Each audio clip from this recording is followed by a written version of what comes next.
Hello. Okay. No, that's when the secrets come out. That's why. Oh, did you watch? Yeah.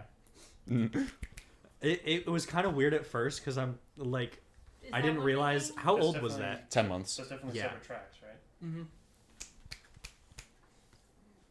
Yeah, the fucking 10-minute break of me just like ranting about shit. And then Luke in your monologue. And then Luke being back and you being like, what else can I share? I was trying to think of things I can say that were embarrassing. Maybe you said I can say some worse shit, and then my presence cut you off. Yeah. Okay. Are we finally starting? Yeah. All right. Cool. I'll take that as a yes. Okay. Okay. Are we sure it's doing it separate audio tracks? It is on that. That one's on its own. Okay. Yeah. Okay. Okay. So this is the first time my living room is being seen. By anybody ever. Yeah, by anyone. We've recorded in my room. Well, I've recorded in my room, and then we recorded in their living room. Not that one. Those ones. And we recorded in my room once Yes. when we were standing up next to each other. Well, no, because that one. Remember, that one got lost. Oh, then we got long. Oh, that sucks. We That's talked right. about that. We gotta redo it. Yeah. Alright. But that's fine because Zach wasn't a part of that yet. Dog. Now, and Trinity wasn't a part of it yet. Mm. So it worked out a little bit. So, we're watching the season. The season. Technically, 2 seasons. I don't know why Bardock vs. Omni-Man 2 Among Us Fall Guys is considered its own season. What? Because they're not doing seasons anymore. They're doing yearly stuff. So Bardock vs. Omni-Man 2 Among Us Fall Guys was last year. Oh, like the small Yeah, little end the bit. 4 episode when they finally got to come back. But I don't care. When I do my season ranking, I'm including all those. Okay. Because they didn't strictly say season finale in Among Us Fall Guys. Right, that was just kind of That's a, true. alright, now we're going on break. But if you go onto the Death Battle website, it is separated into the 2024 season and the 2025 season. But we're including all of it. We're watching the fight and the explanation. If we were watching the whole episode, we'd be here forever. Going down, I'm the one who runs this shit. My name's Kai. Nick, who's my least favorite. That is on the internet for all of us. Forever. I'm kidding. I don't have favorites. Skip right over Zach. This is Zach. I'm sorry, I'm just still hung up. Your name's Kai? What? Yeah, I know. I'm named Who after. fucking name? I'm kidding. I'm named after a fucking anime. I've been calling you Mr. Skill all this time. My bad. I've been calling you Mr. Brony Skill King would this be whole a good time. No, do not. That is. You can censor it. I've been calling you beep. Holy shit! How do you remember that? I don't know. I think I remember it being like fucking like at school when we'd have like a shared document in class Yeah. or something like that. Oh my god, that's Zach. Apparently digging up shit from middle school. You got Luke, Hello. otherwise known as Skycrawlo. If you said it right one time. I will never say it the way you told me to say it. It is Skycrawlo. Okay. I actually wasn't going to bring it up. Every time I say it, he's like, it's Skycrawlo, and I'm like, can you kill yourself? Pleasure to meet you, Skyrim Minecraft. Hero. Yes, that's my full name. Over there, whose face you're not going to be seeing in this, that's my friend Jess from work. Grievar extraordinaire, guy with purple hair. Yeah, we got a Graveyard puppet for reactions. And Trinity, who the last 2 videos that Trinity was in, you could not see Trinity because we did not think about our placement and the mic was blocking your face. Yeah, We did not think about that. that's okay. But anyway, now that we're here, I'm wearing my Death Battle hat. I do this every year. This is the first year we record it because I realized last year we did I did a reaction to Goku vs. Superman on my own. And then I had everyone over for Galactus Unicron, and there was nothing. And then I had everyone over for Bardock Omni-Man, and there was nothing. So my opinion on those aren't on the internet. Oh, yeah. Now people get to hear me bitch about Bardock versus Omni-Man. Yay. So I'm gonna move forward so I can do this. I'm realizing where the thing is. Everyone close your eyes. Yep, that's right at the end. It announces it. The winner. Except I know the outcomes. Yeah, I think everyone here except I think Trinity knows the outcome, and I don't know if Jess remembers it. I remember it. Oh yeah, why does I close my eyes? I remember that this Because was I told you to. this was a room of some of the most confused Good puppy. people ever. At the end of this fight, like every single person in this room was extremely confused. The episode ended and everyone was just like, what? Support the channel. Seriously, show them some love by clicking. Hold on. Oh, it switched to the mic. There's no speaker in this thing. the link below. Alright. Alright, cool. All right, the combatants are set, and we've run the data through all. Alright, I'm gonna try and remember to bring up the track names for each one. Forgot about that. Oh, there's a cat eating pizza. I It think- happens. Okay. I think it's Dragon Ball. Oh, we just went. You just pick answers just based on who you like more. The track name for this one is Diabolical Invincible Me, and no, I know. Sorry. That was the other one. Great. What is this one? Hold on. Diabolical Invincible Me is Omni-Man versus Homelander. Hold on. This planet isn't anyone's. The Boys. Yeah. Don't underestimate Something about the song for a second in the background sounded like "Bad Guy" by Billie Eilish. It really It had does. the dinner Every time I in go it. to my playlist, I think, oh, it's Bad Guy playing? They do a Bad Guy voice. Sticking his nose in places he We're gonna be doing a mashup of bad guys on this song. Do you think Omni-Man be a fan of Billie Eilish? For what purpose? I think he would listen to it a little bit and be like, "Doesn't interest me." That's fair. That's fair. I think when he's having his crash out about humanity, he'd be like, Billie Eilish isn't even good, like in denial. I just looked it up because I'm dumb. Wait. The track is Solid State Invincible. Which I will say this. Diabolical Invincible Me and Solid State Invincible are both fire. Terrible names for songs. Yeah. Also, this Omni-Man model is... It's wild. Devil Artemis, I love you so much. I love that you make your own models. Chest What the booster. fuck was that?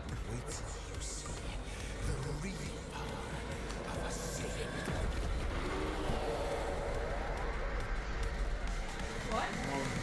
They can be Saiyans monkey. can turn into giant monkeys if they have their tails still. If- Which, I most forgot about it. Pre-circumcision. pre-circumcision. Happens to the best of I us. wonder what unscripted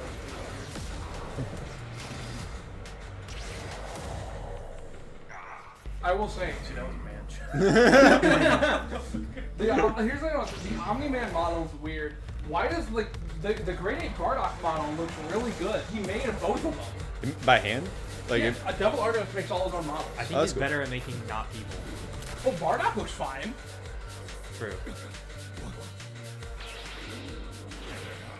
He doesn't always make models. Like for, I think he made the Godzilla model in Godzilla vs. Hulk, but he didn't make the Hulk or Bruce Banner models. Imagine getting hit with your own hair. Right?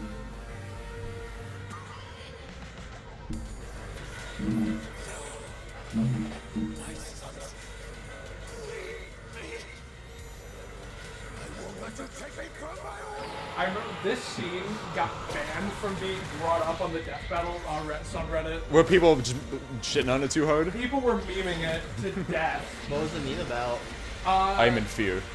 How kind of ridiculous it is. That he misses his wife? No, that like he's just screaming in space about like yeah that. It's like what somebody was telling a home wrecker. I will say the scene where like what are you doing? The cat Morse is coding the being cat. very dangerous. Not, this is not even really doing anything. I'm just concerned. I'm watching him. Don't worry. You're gonna like shoot The scene, Bye, Bardock. The scene where Omni-Man like grabs the blast and throws it up. That's Bardock's like ultimate move, and he just no diffed it. Like everyone was like, "Oh, okay, cool." And now we get cringe. Hold on.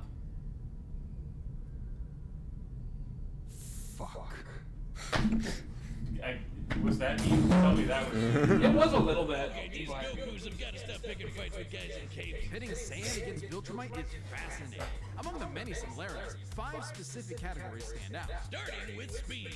Bardock is much faster, given his power level match Goku dodging asteroids at I 1.5 love, trillion because before this episode came out, everyone was like, oh yeah, Omni-Man's faster, but like he can't hurt Bardock, so Bardock wins. And now it's like, Bardock Backwards. clearly has the speed advantage. Why? Strength and durability. Sorry, there was like a quarter-second clip where they showed Goku with like an astronaut suit on, pulling on a rope. yeah, it was from a filler episode where he was going to Namek.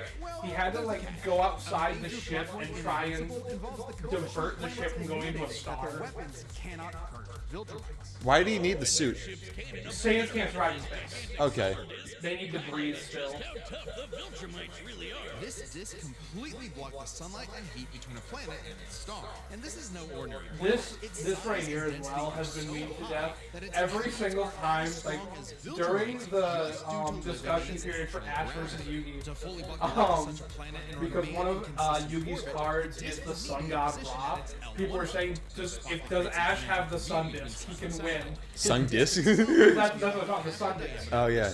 And it's been brought up literally every single episode discussion since.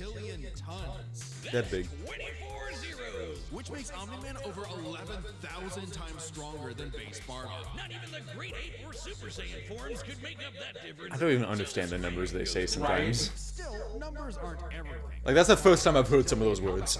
Neither had one I had a distinct advantage that could win outright. that I was Survives in wrong, space for much longer. but Bardock barely squeaks out the I edge know here thanks more to his about range versatility with key attacks Dragon Ball and, of course, Super Saiyan. Okay, let's address the Super Saiyan Bardock thing. It's perfectly fair Remember to when I question first whether or watched not this, I Goku thought should be in this Bardock comparison at all. was gonna win, and then I was very disappointed by the outcome. We were all pissed. I was the most pissed. You have more investment in this. Right. Yep, Omni-Man's been around a lot longer than Bardock. Over 2,000 years. And even with Super Saiyan, He saw Jesus. master of the form. And without that It was on Earth for most of that. But he coulda. increased rate. Which brings us to what may be Omni-Man's most surprising advantage. Those weird smart atoms. Saiyans like Bardock can fight for days on end, but only for so long. Bardock possesses a limited pool of ki, which only depletes faster when forms like the Great Ape. In contrast, Omni-Man's biology prevents him from tiring in most cases, letting him travel across whole galaxies for weeks non-stop. And his smart atoms adjust That's to the counter thing. whatever You physical don't. strain. Bardock's crazy speed and power made him a real challenge. But Nolan's strength, experience, and sheer endurance presented an unstoppable and unshakable force that would inevitably land the killing blow. When push came to shove, Omni-Man raised the bar. Doug. The winner Shut up. is Omni-Man. Next time on Something I've seen brought up a lot is that this was a really weak way to bring the series back, and I can't help but agree. Genuinely, I know how people feel about it. Kratos Asura would have been better. Even though that was like their like, this is our like stretch goals This kind battle of is thing or sponsored by whatever. This was also a stretch goal. Joker Oh. Girono? No, But Bardock Omni-Man. Okay. One. Keep talking. I want to adjust that mic a little bit more in front of you. You're good. Back that up a little bit. All right. I've been told the outcome of this episode numerous times, but I genuinely don't remember it. Can I guess? Yeah, sure. Okay. I'm thinking about it. If you guys, Nice. It's a good thing that you made it through the first. We're working on it. say, I don't know if these guesses aren't going to count for your guys' scores. Oh, okay. Just because you're not going in with you're not going with the. Well, Yeah. if you want this one too, because you know the characters. Yeah, This one can count towards your score. I Where are the heavily characters? invest. Joker from Persona 5 and Giorno from JoJo's Bizarre Adventure. I have fully played Persona 5 Royal, and I have fully watched Part 5 of JoJo. So I know both, like, down to a T. You haven't Giorno- read the manga. I haven't read the manga, but I don't know if that expands a whole lot on It really like, Joker's he's, biggest feat. he's in for a single chapter. Giorno's big thing is Requiem, Yep. and Joker's big thing is Saturnile, I think. And I think Saturnile is a little better, so Joker. All right. Trinity, are you making a guess just because? It's not gonna count towards your score. Oh yeah. Gioro. Giorno?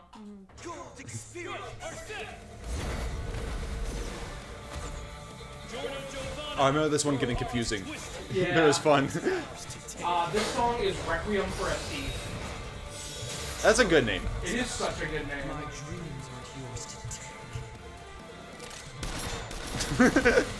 I love the The gun. bullets are bees. Get fucked. He'll never see it coming.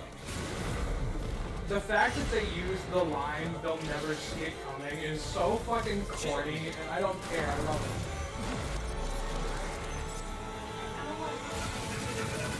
Good. You're fine.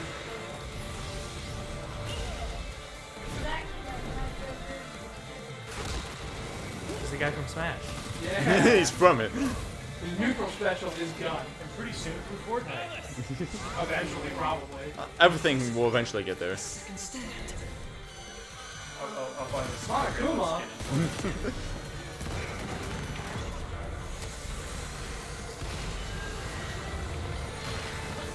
Character that says TK Fire. That's a nest. TK Fire. Yeah, one of my coworkers named his bearded dragon Ness because he's annoying. Because what are you doing?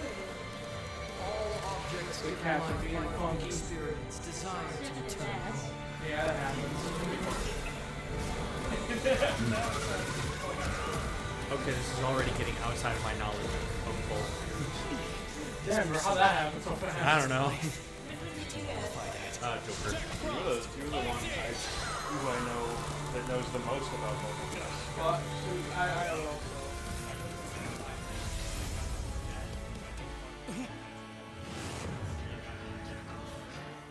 Jack Frost, Ice Age, This Shoko Phantasma is justice. This Definitely. 3 is. Oh, no. We lost the mic.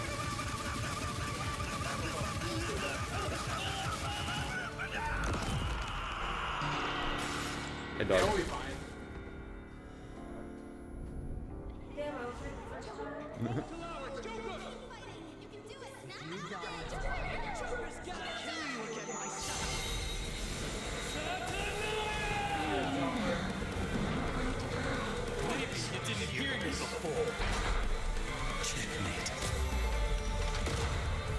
The pop-ups in the corner is really cool.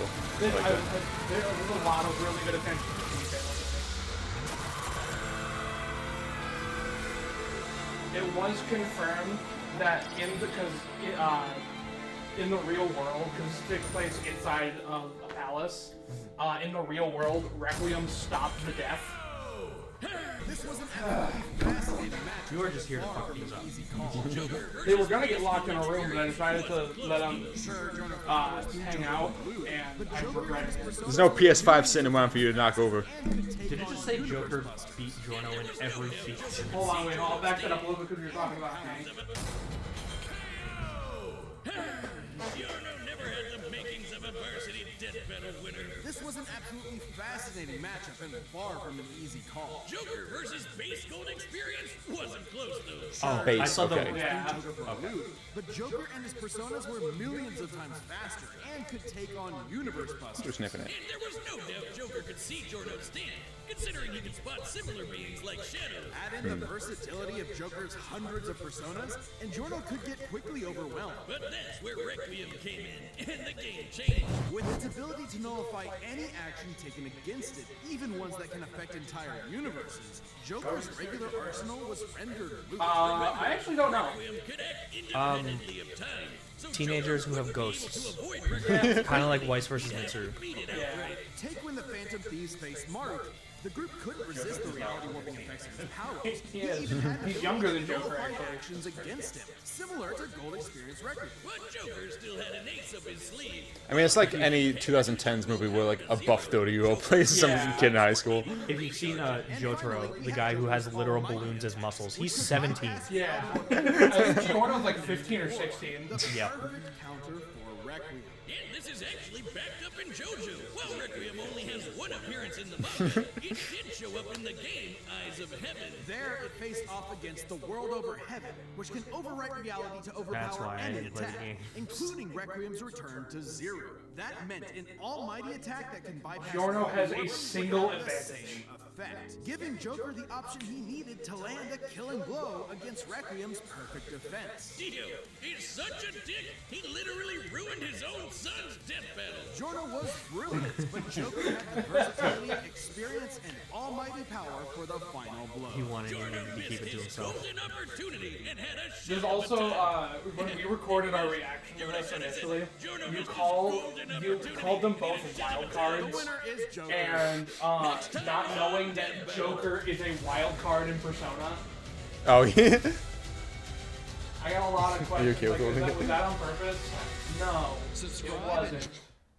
That's his whole thing. Is everyone is like, everyone represents a tarot card and have like predictable abilities and like personalities and stuff. Like he's just the wild card. He can will himself to drink. Kai, two things. One, TV is very loud. That might cause you a headache earlier, but it's up to you. I mean, I can barely hear it. What are you talking about? You can barely hear it. Yeah. It's like normal volume for me, man. Are you okay? I'm gonna see how it plays out. Are you but guys okay? Yeah, I feel like the one that can't hear it is the one that. I'm mildly overstimulated, and it might be because TV volume, but we'll see. The other thing I was gonna say, you wanted your face blurred, right? Yes. I can show you how to do that in DaVinci. Well, I know how to do. Oh, you Flare. okay? Hank, Do you know how to track it to video? Like track a blur so that. No, but we can figure that out later. Okay.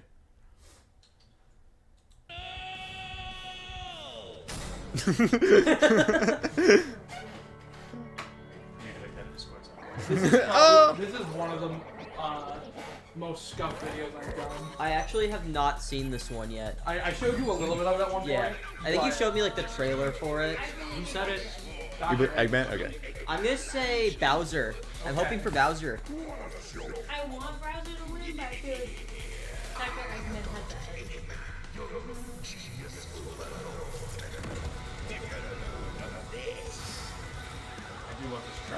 Oh, yeah. Yes, This is Game a really Over. good track. Game Over is so good. Victor Borbo, my most beloved. I started listening like to that battle tracks more frequently. Yeah, Victor Boba. I really love the animation style they're going for with this one. It is so cool. It is very. It's very Is clean. this Morrow's first project on Death Battle? This was more. Well, he's worked with them before. This was his first his episode. Okay. Morrow is, in my opinion, the best animator on the show. Yep. By far. Oh, it's the fraud. My infinite. I want to see Infinite versus the Roaring Knight on how much of a fraud they are. I know after this, Infinite versus King Boo became a meme. Buy Infinite. I want Infinite versus Skull Kid.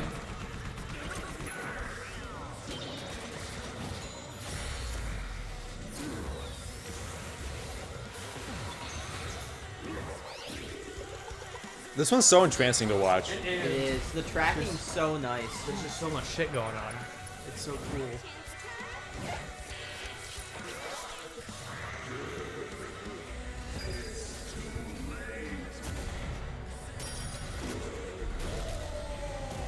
This is also the reaction to this one is my second most viewed video. You pause the battle before it has begun. One thing I did learn is that the only characters in this that they got voice actors for is Bowser and Eggman. Everyone else is voice lines from games and stuff. Oh, okay. Because otherwise there would have been a lot of actors. You know what the soundtrack reminds me of? It reminds me of Sonic Frontiers. Yeah. That's what it reminds me a lot of. It's probably the The inspiration. opening riff is like basically straight up Sonic Adventure 2. Oh, yeah. Yeah. The vocalist, if you are unfamiliar with them, is the person that did Bury the Light from Devil May Cry. Seriously? Yep, Victor Borba. Oh! Brandon Yates, I don't know what the fuck he was doing this year. He just kept getting guest singers. Really big guest singers.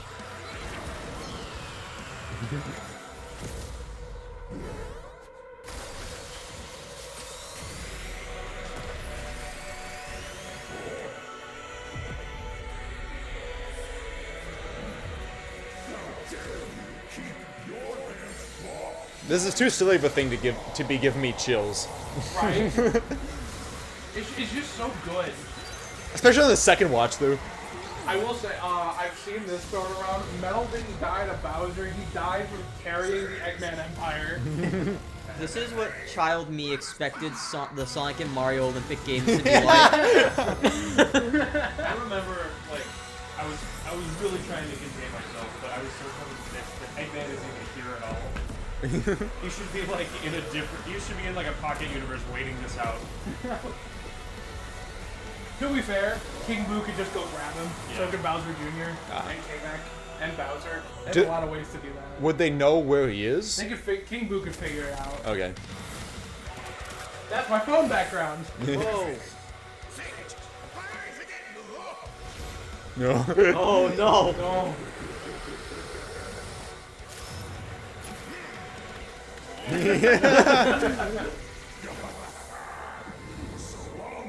Fucking Black Flash. Which I found out my favorite that was superhero. Moro giving us a reference that he was going to be doing Shigaraki Mahito. Oh. Oh my god. This war was Currently plotting. Yeah. which might seem surprising given how the Sonic series is not afraid to show how tough its cast is, while Mario's comes across as more cartoony. What the fuck was that? That was Mario Tennis. Waluigi torture. Waluigi torture porn. I want to know how that scene related to tennis. I want to see the context. Eggman's usual mechs, like the Egg Dragoon or the Death Egg Robot. The Death Egg Robot could level cities. Bowser could punch a castle. Yeah, I forgot that map. The Death Egg could destroy stars, but Yoshi could match that level of power. Most of the time, but it annoys me that like they can't just think a little bit more about technology. Just tell that to Eggman. That's what I was doing. It's like, You gotta think a little bit more. what are you doing? I'll do it myself. No! If he was able to get there, why couldn't he also have a little bit of magic? Duplicates There's in always Ultra some Space. bullshit. However, Bowser had a significant Technology advantage in having access to the majority He of didn't the even, buildings. he didn't even bullshit use magic. Darth Gaia. Crazy It was considered. only across different mechs, fortresses, or space bases. Real question: would the outcome be different if it was the Jim Carrey Eggman? I don't think it would be. I don't think it'd be different. However, Bowser Jr. would have gotten shot in the face. That is very true. Displacement trap. Like, Context it's been a real dragon. and both backfire in fashion. Bowser could simply reverse the effects with his transmutation. This is when I reveal my trump card. Most of Eggman's robots There's a bomb strapped to my chest. no reliable way back. Tell them stop. Ruffle up the search history. Definitely not for intelligence. I don't want to. I don't want to see Bowser's search history. I do. Not that bad. Bowser's not an idiot. Usually, just really, really clumsy. Poor fella. Meanwhile, Eggman's I remember an engineering during this genius who rarely You ever can have these if you want. Easy Don't need a fuck ton though. trump cards. as in items so Um, powerful they could decide I to remember during this. I'm not gonna lie. You were trying really hard not to be salty. That was. But specifically I'm still targets feeling it. perceptions, unlike Bowser's Wonder Flower, I just think it was a good fight. It was so good. affected a whole planet. I was happy because I joined the propaganda machine. Because during this on Reddit, it was all just people pretending they were in one of the two armies and just posting propaganda. That sounds really fun. It was so fun, and I joined it. I posted propaganda for the Koopa Clan. arguably not as much given the Emerald That makes me think of like though Power Stars and when Helldivers was big and Oh, like yeah. people were posting like anti Super Earth like messaging and like killing their teammates and stuff. the safest bet is to call Well, even bigger than that was people just being like, "Are you doing your part?" Well, yeah, Yeah. You that's couldn't go anywhere online with, are you doing a part? Are you fighting for Super Earth? it. Have you done your time in the creek? The Eggman Empire lacked something Bowser had in spades. Yeah, my thing is like, Loyalty. even though they are all technically magically property monsters, Eggman unleashes them. That's the thing. Like, he's gonna go. He plays Home Alone with the Eggman's Earth. army is designed to be controlled by just him. But then Bowser has a Hard to family. command those with free will. Hence his rivalry with the Take me away from my son! They actually like him. I fought so hard for custody. There is a Advantages as this war there's an animation. I don't know where I'd find it again. Because I found it on Twitter. and since the But someone putting Bowser really shittily putting Bowser and Eggman over Bardock Omni-Man during that end scene. He got him by the throat. Tries to get away with a little like Sonic split for a second. Potentially swapping the Chaos Emeralds were huge game changers. add on that Bowser and his army can use any Mario power-up item, and they Yeah, I don't know why I didn't vote for Bowser the first time around. I don't either. Just because, like, I think of all the jokes that people were making of like Mario and Luigi like from the RPG games versus Sephiroth. They could beat anybody. Yeah, and I'm like, why does this not also apply to Bowser? I don't know who I voted for in this one. You voted for me and you voted Bowser. They voted for Eggman. Okay. I am mature enough to admit, like, Eggman just generally has smaller goals. He just wants to, for some reason, put his face all over it. I will say this is up Stop there that as blue one guy. of the closest episodes of the season. No, that's Dante versus Kai. That is the closest episode of the season. I remember doing a flip. I definitely was like, This one, I remember I did not watch, but I do know that It kind of broke us at the end of your video. I was stimming hard. Nick was not here for this one. This one was just me, Luke, Zach. Why is Miles Edgeworth Red Crewmate running on the track? I don't know. Why is the fall guy in Bomberman? Why? run the data through all man, I love the Dog Olympics. I was about to say not one of those was serious. They both have manga. That still is wild to me. They both have manga? Among Us and Fall Guys both have manga. How Pourquoi? is Fall Guys different than Among Us? One you murder in cold blood, and the other it's like silly murder. Yeah, like Fall Guys is just like obstacle courses. One is like the thing in space, and the other is like an obstacle course. Yeah. And also, I hate the name for this track. The name for this track is, thank you there, Wolf Media, Sussy Beans. Killing myself. I think Fall Guys. Because they're bean shaped. The Among Us guys are sometimes referred to as beans. I like to refer to them as Amo guy. I just know that, like, symbol. I'm starting to see it everywhere. Well, I've been seeing it everywhere. It looks like a video game version of Wipeout. Yeah, it is. Do you want to make a guess, Trinity, or you don't even? Oh, I said Fall Guys. Oh, okay, Fall. I'm gonna guess Among Us because it's more like, I don't know. There's more combat in there at least. Yeah, there's more combat. They know hand to hand. We have the technology. I honestly just wish Among Us were in more things because I don't play Among Us and I genuinely like how they look. Like memes aside, I love the Among Us. I will point out there was a Danganronpa reference in the blood splatter from before. Oh, did it say Leon? And then we didn't get a Danganronpa episode. Yeah.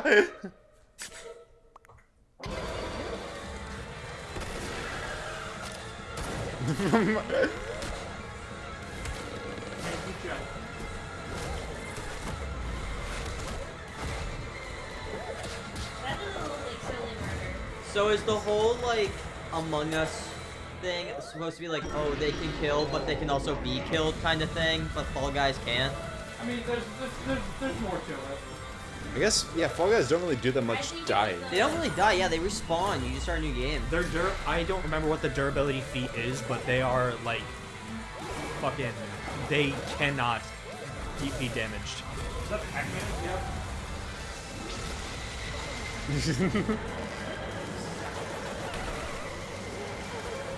He-Man's power sword. What was with that gun? That's from, they had a crossover with vampires, like Vampire Hunter something. Space Vampire Hunters. And that was from the trailer.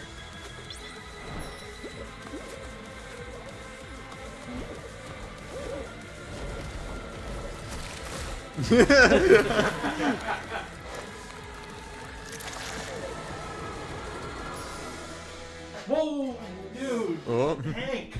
Oh, it went to the beginning. Well, shit. that's not so bad. Worse things have It happened. goes to the end. What do you have to say for yourself?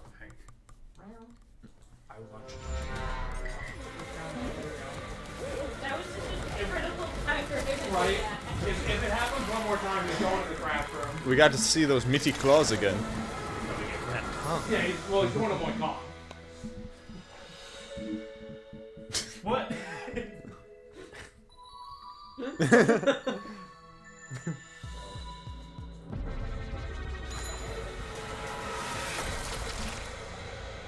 That was violent as hell. Oh, it gets worse. Killing someone with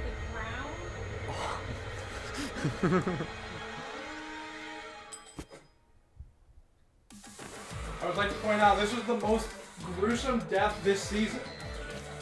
Actual parts everywhere. That is death battle for it. I'm very surprised by that win. Favorite show. Move over, Chimp Crazy. We broke this down into 3 categories: offense, defense, and the bizarre. Let's start with offense. I mean, the bogus among us could blow up planets, not to mention moving faster than light to hit all those planets in one shot. It's kind of out there, but no Bogus Among Us. anything like that. The crewmates clearly get the edge in offense. Though that impressive power matters less when we look at defense. It's crazy how much damage the Fall Guys can walk off. They survived anything their course threw at them, took hits from meteors, and most importantly, I mean, the course was kind of just Yeah, the inflatable rubber balloons. hammers. I don't think that really counts. Yeah, but the I Big remember Bang- the feat now. Big They Bang, survived. yes. They survived the Big Bang. Both of these creatures Yeah, but can't the Among Us like basically cause the Big Bang by destroying planets? One's a planet, one's a universe. That's very They fair. can, even if they could cause that much damage, it was like surviving without a scratch. Yeah. Yeah. Only the Fall Guys could ensure Okay, that their foes. so I missed that part about it. I saw like a little bit of it, but when you say they survived the Big Bang, do you mean they existed before and then? Yeah, pretty much. Okay. stuff about both of these beanie freaks. They could both stretch their bodies to absurd lengths, but only the Fall Guys stretch beyond the observable universe in a matter of minutes. Okay. If we take these posts, that would mean the Fall Guys love- can stretch at speeds over I love that we're calculating Twitter shit posts now. No, Wiz, that feels like a bit of a stretch. Wink. The crewmates did have plenty of answers to the Fall Guys' hijinks, like a magic pencil sword to fight off E-Man's power sword, or how they could potentially hack Digi's creations. But the overwhelming amount of stuff that the Fall Guys have access to just dwarfs the Among Us crew's arsenal. I mean, Hadoukens, TARDIS, just the tip of the iceberg. Yeah, the spaceship crew had a few deadlier weapons among them, but the Fallen Guys had too many options that could not be countered. The crewmates may have been cunning I haven't had either, and I'm probably not going to have it. one-track-minded What kind of donuts are there? There are miscellaneous boxes, so I don't know. Okay. Among Us. Should I just take a shot in the dark and hope doesn't? Shot in the jar. So do we just hope that one doesn't have strawberry jelly in it, or do we just record my death? Do we just go with it? I don't think there's any that has strawberry jelly. You could also theoretically just grab one that's not filled. You look like I know what a filled donut looks like. I just see a donut and I eat it. You play roulette. There's one Yeah, that play roulette. There's one that has chocolate on it that is just a circular. It's just a donut. ring. It's a ring. So it should not be filled theoretically. Theoretically, Yeah. but will it be? That's the real You question. just you know, Just If so I much have anything- strawberries. could like splop it in half. I'm sorry. You stopped at the No. perfect time. Do we want to? I can move the donuts over so Jessica can look at them real Yeah. quick. Take a little nut break. Pass him There down are the line. consequences to taking a deal with Epic Games, Give boy. to the dog guy. Thank you. There's Is two that, boxes. is that an actual shitpost? Nut No, choices. but now Oh it is. God, there's How so do many. you Oh know? fuck. How do you No, know? you're fine. Donut. Actually, I saw some, and now I might take one. I'm gonna grab a piece of pizza. I don't. Dahogan nut. Jesus you Christ, seen it's so that? hard to do This with one one hand. I'm for taking the sure dog wouldn't off. be- Okay. This one for sure wouldn't be. Oh yeah, it's just a, it's an actual nut. Yeah, I was about to say these Oh, are. that's like a. Have you ever seen that impression? This is like a cluster of different types.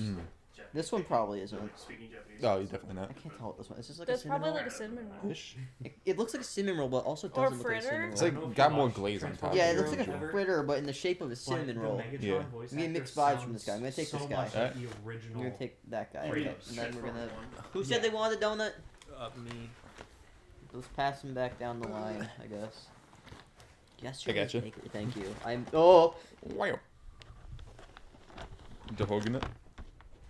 Dog nut.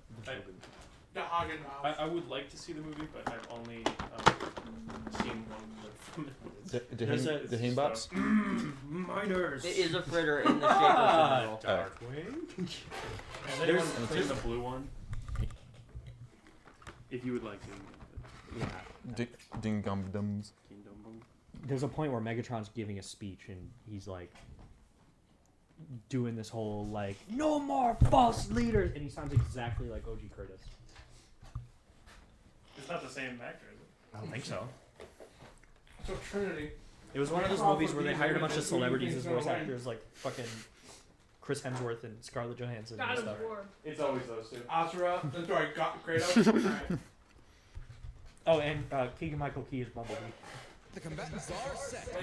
Wait. With all possibilities. It's time for a death. Is it just the Is style? Asura also a God of War? No, I'm just stupid. Oh, okay.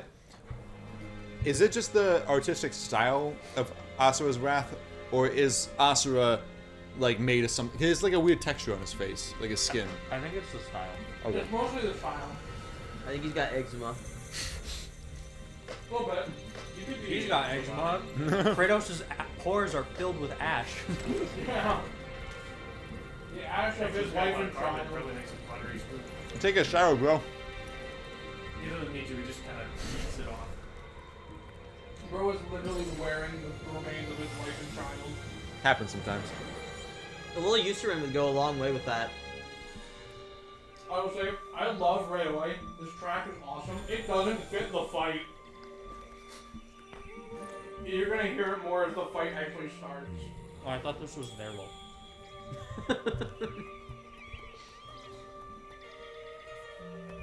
What? Did he teleport? It's true then. He got rocked. Did I say something wrong? I think you did, maybe? What'd you say? I said I thought this track was Theral, like Theral Media. I think it is. Oh. I heard you say something else. Never mind. It's called Railway. Oh, okay. I got donut on my glasses. How? You see the smudge? Yeah, how'd you do that? I was trying to eat from this side and I bonked it.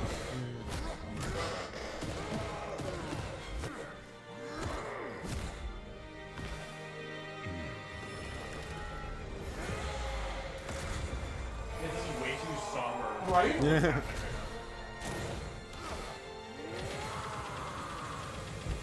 Like, Railway is a fire track. The song is awesome. But, It's just the fight's not that good. well, one, yeah. But, it doesn't fit. Hey, try to open it. Keep talking about one of you.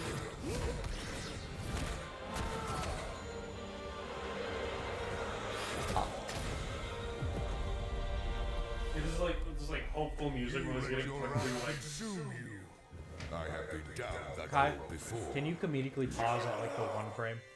I will do my best. The one frame? Oh, I think I know what you're talking about, actually.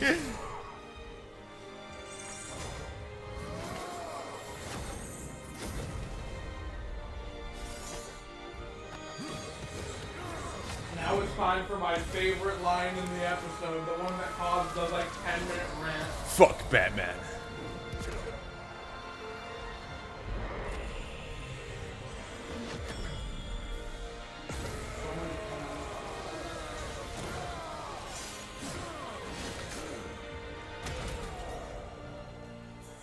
Did he lose every arm? Yeah, he lost all of them. Even his main two. Even his main two. Oh. I should laugh at that. You know, you should. It's fucking funny. I won't let you take me away from my daughter! Wait, I won! Daughter? motherfucker, you made her cry. You started the fight. Yeah, that was Asura's daughter.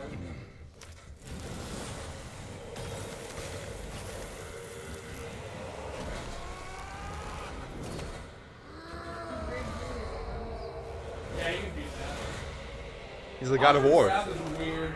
This is good, but it's weird. I gotta get ready to pause. Now this shot. That's awesome. That's This a is good shot. cool. I love that this is a one-to-one from Asura's Wrath.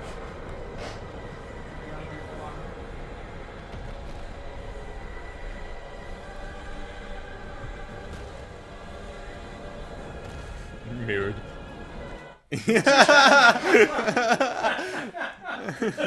Fucker's smiling. When it rains, there's bound to be mud. I love how close it gets too. It gets inside of his nose. Yeah. I will say, I think valid criticisms against this episode are good.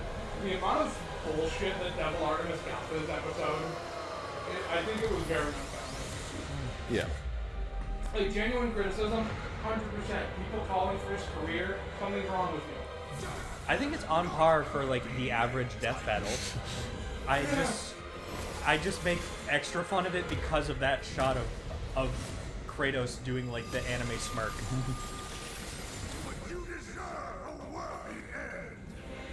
I will say, the guy doing Kratos' voice doing a bang-up job. Oh yeah. Oh, yeah. It's wonderful.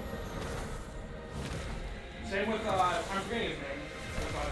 The guy doing Asura's voice, Christopher Guerrero. He's amazing.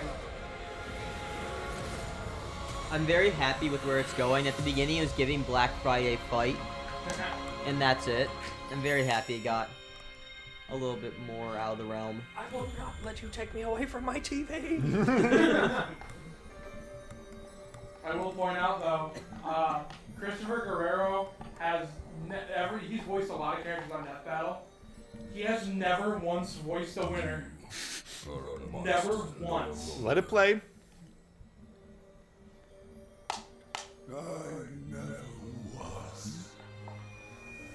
Never was what? A monster. He said you're a monster no longer. So why was he fighting him? So Kratos just kind of got pulled here, and then Asura punched him. There's a show called Death Battle. They didn't try really with this one. They didn't try to make an actual real good reason. They kind of brought one in the middle by like Kratos being like, oh, you let your wrath consume you. And see, I've been down this road before, but it's like Asura's not consumed by his wrath. He just weaponizes it, whereas Kratos gave his rage. You truly are Asura's wrath. Thank you, War God. Amazing displays of apocalyptic destruction. Honestly, I like when they put some reason to the fight. I don't need it. Right, yeah. I prefer it, but Because I am about to punch his son. I was hopeful in thinking that we were going to get Kratos saying, Kendrick! Kendrick, drop another diss track, and my life is yours. Introduced, Helios is emphasized to be immense. I would have taken Ares too. Helios, Yeah. darkness would shroud everything.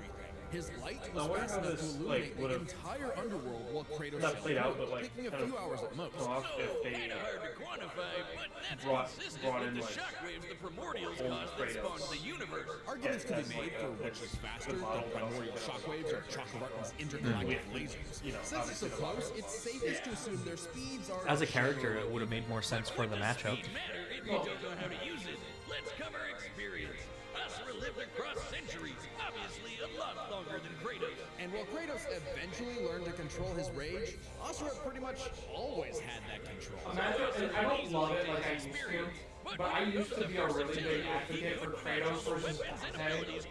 It's never gonna happen now. Quite skilled and a monster. Personality-wise, they're super different, but like Relies on they're wide-ass arsenals, and they got Kratos' killing shit. weapons, magic, runes, relics, and even his Keep rage Dante gave him far more at 1 for 1. options in combat, slowing Yeah, down I- time, healing The injuries. thing is, and like, most importantly, they're not so fundamentally that could drain couldn't a happen, variety but of energy. it kind of gets into like Dante is more strictly like Puritan Christianity. So the drop in your spears and the blade of It's always like It's Man. it's extended out and weird, but like it's the main focus of like having It's based off of Dante's Inferno, but I don't hear a mention of God or heaven a single time. It's like all about, you know, the hells. But also it's like with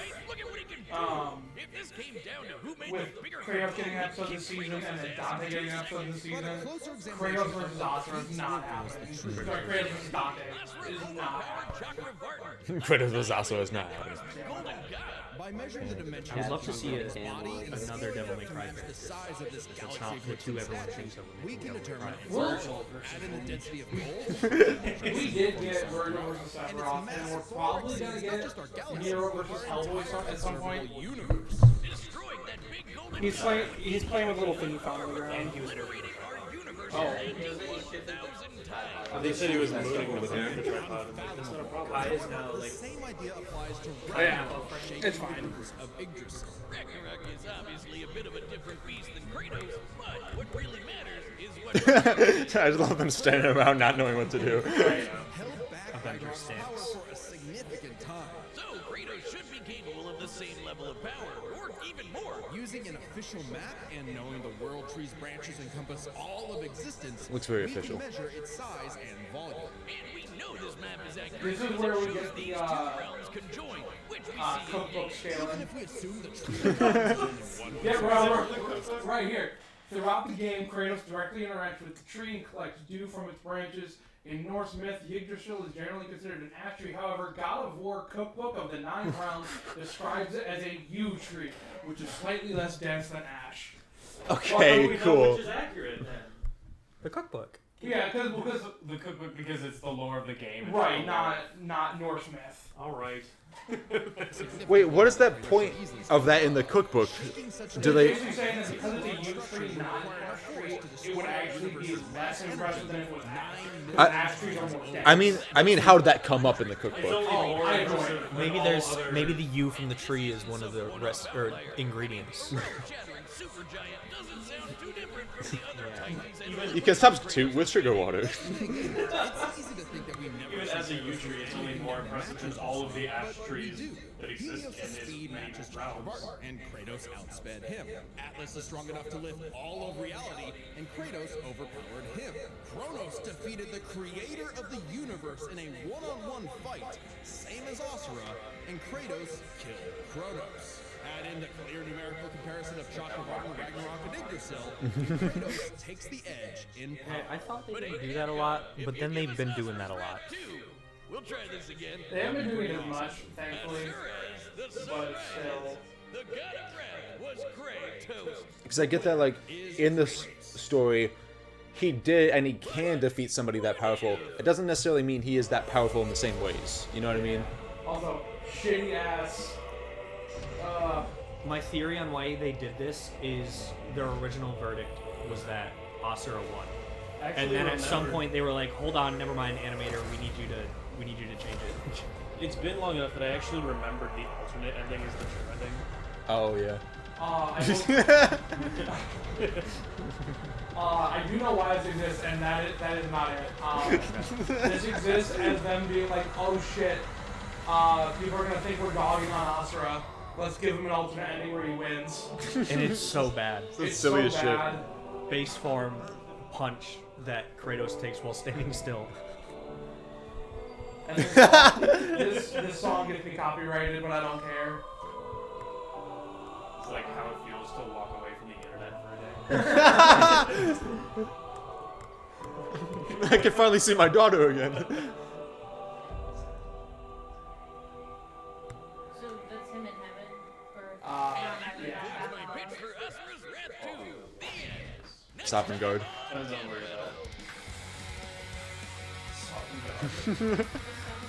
It's from Skyrim. It's basically Valhalla. funny, you know? Cheeks used to make me feel so safe. I have not watched this one, and I'm not gonna vote because I have. This is maybe the least stake I've ever had in anything. Okay, do you want to make a vote? Off these very intense pictures. Ghost Rider. I know nothing about either. You didn't watch the Nick Cage movie? It's terrible. No, it's great. Like, I'm gonna steal that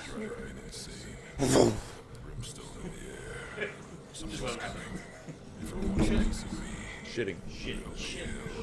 The track for this one's called Hell's Angels. They did the fucking Akira slide. Oh, it's beat. Also, this has I can't remember who, but someone who worked on the soundtrack for Metal Gear Rising with Vengeance. Tyson Yan, right? Yeah. He did Only Thing I Know for Real.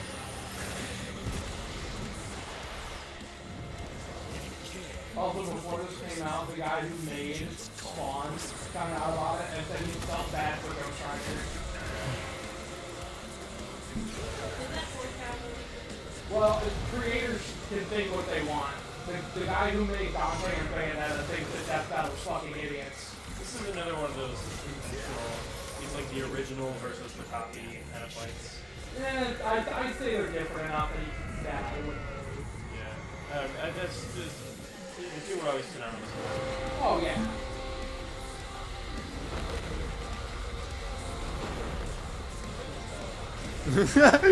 To hell.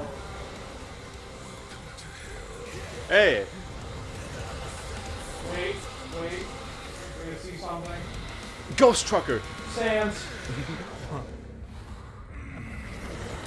If they're in hell, maybe they'll see us playing Wipeout. Oh, was that a Yeah. Was that a sand spray?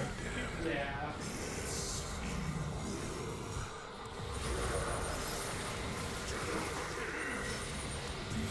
Alright. I feel like that was I thought that was a sign that we were getting Scorpion versus Wolf. They kept referencing shit and then not doing anything with it. Like from Sekiro? Yeah. Oh, that would be really cool.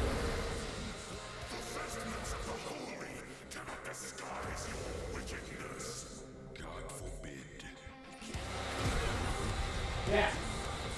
Oh, this is he's God. He's like a part-time angel. Did he kill God? Yes. Alright. God is an old lady in Spawn, by the way. Okay.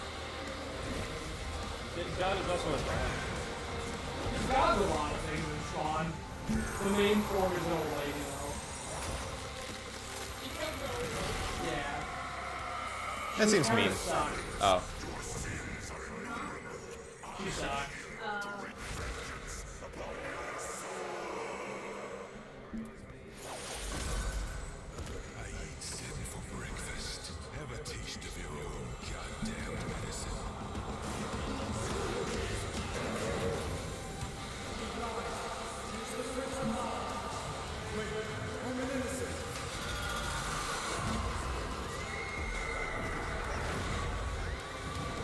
What are these things? That all of Ghost Rider's sins. It might even also be all of the tennis stairs that he's in. Yup. Bye. Bye, Tony. Like you said, nothing personal, asshole.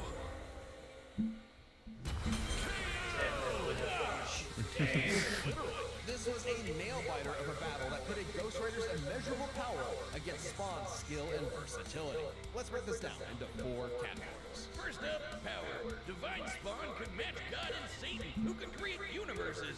Similar in scale to Ghost Rider's bouts with a lot of the powerhouses in Marvel. But Zarathos was different. Remember, his power can match that of Mephisto and Galactus. I can see Spawn having one of those shirts of like the skeletons pointing 2 guns. Oh. And then it being like, I drink a lot of water and I piss a lot of pee. Damn this cursed cycle. Someone came to Culver wearing a shirt that said, "Warm shit, force for life." I was there for that. I really want that shirt. And then we had another one that was someone else came in and said, "Warm the fire, force for shit." True, so true. My favorite joke shirts I ever saw was when working at Costco. Like once a week, I'd see a different person wearing a shirt that had the sign for the Costco hot dog on it. Noble has like a bunch of shirts. We have got one with like 19 records on it. It's called me Ranch because I eat dressing.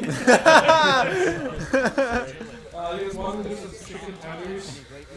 God, we have one that has a really fucked up looking cat on it. It says eat some I got one for Pride Month that has a book from Minecraft on it. It says Curse of Binding on it. Pretty good. Oh, hell yeah. Me and Trinity were watching Good Mythical Morning, or was it Mythical Kitchen? One of those. And they had a new merch line where one of the hats that they sold was just said "bagged salad." I really like that. Oh, yeah, yeah. I remember seeing those. I think they were. They had another thing that was just like Strider could do to overpower Yeah. it. And that time with the lance wasn't planned, it was purely instinctual. He could replicate it any time he wanted, like in his fight with God and Satan. So how do you put Spawn down? You can. At least Johnny and Zero those could. Unlike how Ghost Rider Soul has been vulnerable to attack before, like when Danny used the penance stare to depower Johnny. This sort of thing actually happens a lot, even in recent comics. The whole reason Johnny and Zero are bonded in the first place. Stop looking. I wonder. It's a stare. Not only does Spawn have plenty of experience manipulating souls, he can replicate the effect of the penance stare itself.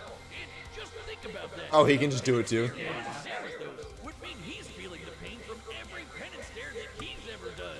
Which really doesn't support the argument The damnation stare, on the other hand, actively Spawn, sending him to hell where he gets a literal Welcome to hell. Actually, the Spawn got the stare-like thing way later in his Rider's immortality too, like transmutation, rewriting reality. I like the movie.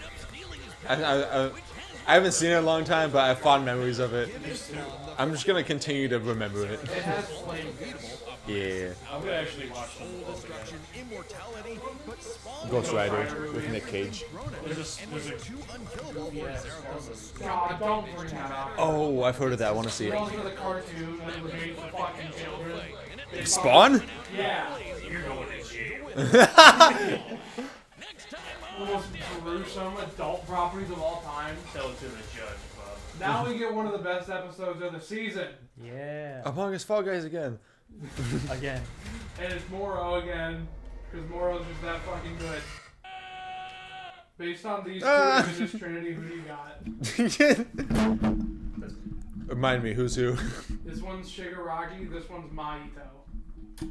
If you're having a hard time figuring out what you're looking at, he's wearing a hand as a mask. Yes. Specifically, isn't it like one of his family members' hands? All the hands on him are from his family. Yep. Why he do that? He accidentally, I think, touched one of his family members and disintegrated them because that's his superpower. He did it on purpose to his dad. Yeah, did it on purpose to his dad, and then he was like, Accidentally to his mom. yeah, he was like freaking out because he was like, what, 7 when he did it? Yeah. He was a child. Well, he didn't do that good if he didn't get their hands. I kind of Yeah, I don't know why the hands are left. I All guess. for One kind of did some bullshit to make them again. They're specifically from his family, though, to remind him to not be soft. Oh. I kind of like. Does he have control over the power? Yes. He's an adult now. This is way later. Also, he doesn't wear the hands anymore. I feel bad for just who got what powers because he has control of it now. But back then he didn't. I assume. No. So he has Mahito family? is just pure evil and like Shigaraki wouldn't even have remorse. Yeah. Whereas Shigaraki villain, but like there's probably a universe where he didn't turn out as such. Because he got the powers, he killed his dad, but then he accidentally killed his mom and his sister. And then All for One showed up and was like, hey, you want to come work for me? Everyone's going to fucking hate you anyway. Might as well be a villain. And then groomed him to be the ultimate villain. That probably wouldn't have happened if he didn't accidentally kill everyone else.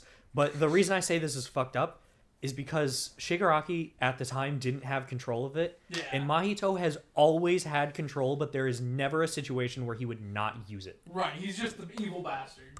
Shit He's also, this is something that I forgot about when we were talking about it. Like, part of the, it was all planned by All for One because Shigaraki's grandmother was one of the original users of One for All, so All Might's powers. Huh. So it's like a full circle, fuck you.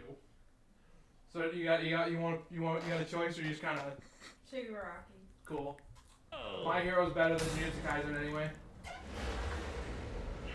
I don't have enough of a formed opinion on these two to disagree or agree. I feel like a bird that would be. She has merch. People thought she was fucking hot, I guess. So she has a name now. It's Akane, and she has merch. From the 10 frames of her in distress. Yep. Yeah. I'd heard of a powerful villain stalking these parts. My organization is going to tear this putrid world down around us. We could use a freak of your talents. Little old me. Do I want to be king of the social rejects? How about I bring them your head instead? Moro is fucking incredible. Oh, track for this one is Skin Deep. Thank you, there, Wolfpedia.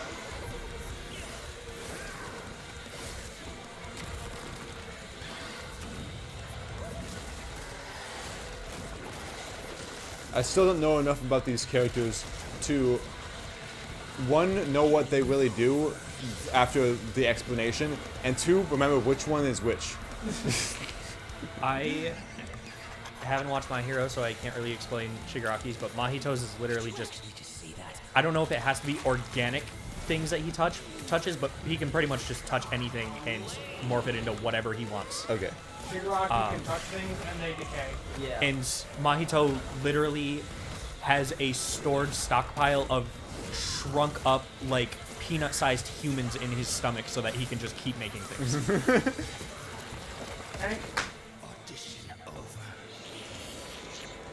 Why you gotta play with that under the tripod? Like I said, one more thing. Yeah, keep you. going in the craft room. Yeah, you. Got the mic wire on his tail. Oh, never mind, he heard me. Oh, talking to them. Thing. I can't believe you just said that, Hank. That is horrible. I always knew he was right-leaning. Just leaning though. Probably need to go out like heavy breathing. That's just normal.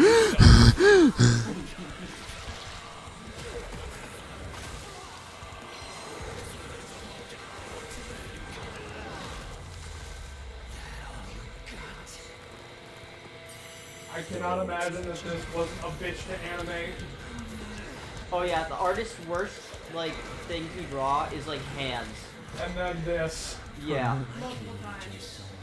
This is me when I'm a biblical angel made out of hands.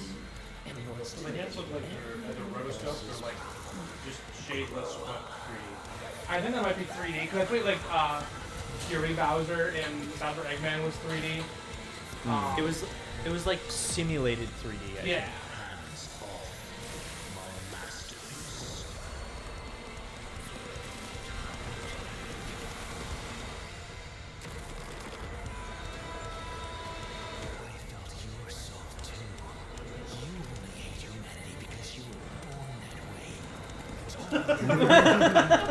Like a bitch. I was born this way, but I was made this way. I'm born from the darkness, molded by it. Most satisfying death. It really fucking is. I fucking love Shigaraki so much. Which is why we're breaking it down to He's my third favorite My Hero character. Who's your first? Ida. Why? I fucking love the autistic bastard. That's fair. They have autism. You gotta watch. Ida's whole thing is he has like jets in his legs that make him run faster. But he's like. Wait, that doesn't make any sense. Kind of reminds me of like Mercury Black. But he's like mega autistic. Hell yeah. This was no contest. I need more like Disaster curses being able to destroy like cities with their cursed energy. Shigaraki scaling to never mind. Like Not Denji's quite also because autistic. we have a lot of autistic representation, but I need that type of autistic representation that normal people find like weird and unsettling. Oh, that's You know? Ida. Thank God. That is 100% Tenya Ida. In terms of raw durability, Shigaraki was a lot tougher, and his ability to generate new flesh meant that he could heal any wounds he might receive super easy. However, Why is it always fingers? cursed and is immune to the kind of overwhelming It's physical almost like he's been surrounded by them his entire life. Yeah, I don't know, Kai. but it makes me uncomfy. Yeah. Oh, that's definitely part of it. Considering Mahito's unique curse body, he should actually get the edge in survivability. Which presents a crucial question. Could Shigaraki even kill a curse like Mahito in the first place? Or would Mahito's unkillability give him the time he needed to eventually put Shiggy down with idle transfiguration? It all comes down to their powers. Shigaraki had a lot more variety with all of the crazy quirks all for one had collected over all the years, but none that we know of could properly kill a curse. A lot more fans of this character if it's free. I could have, but it would make good content. Could have, but would not. That'll make a nice clip for that TikTok.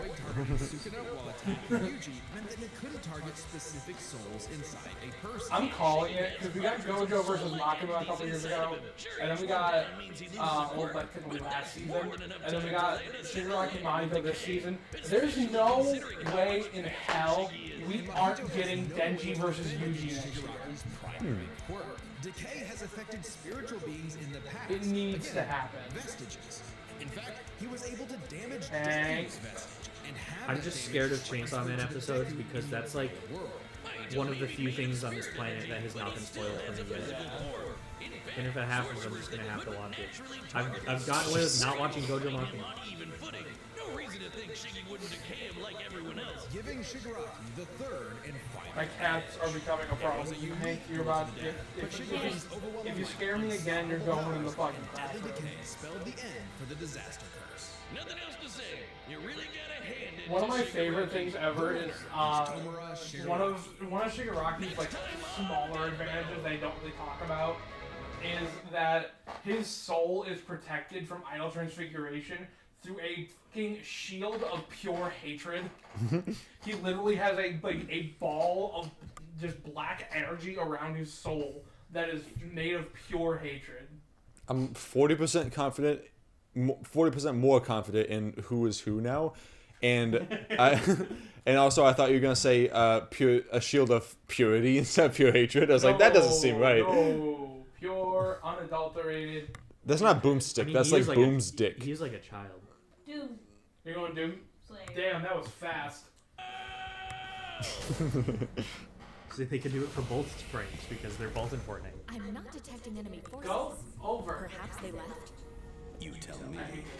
It'll go away on top. It goes Will away it? on the bottom right side. Around the corner. Or just on the right side. It keeps moving. There you go. There you go. Oh. It'll go away on its own in a second. Hey. Track for this one, Halo to Hell. Really fucking good.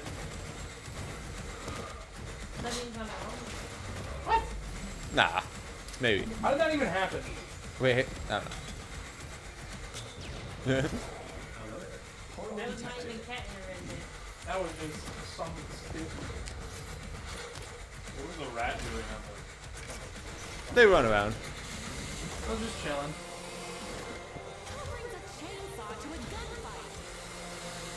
That is a valid question.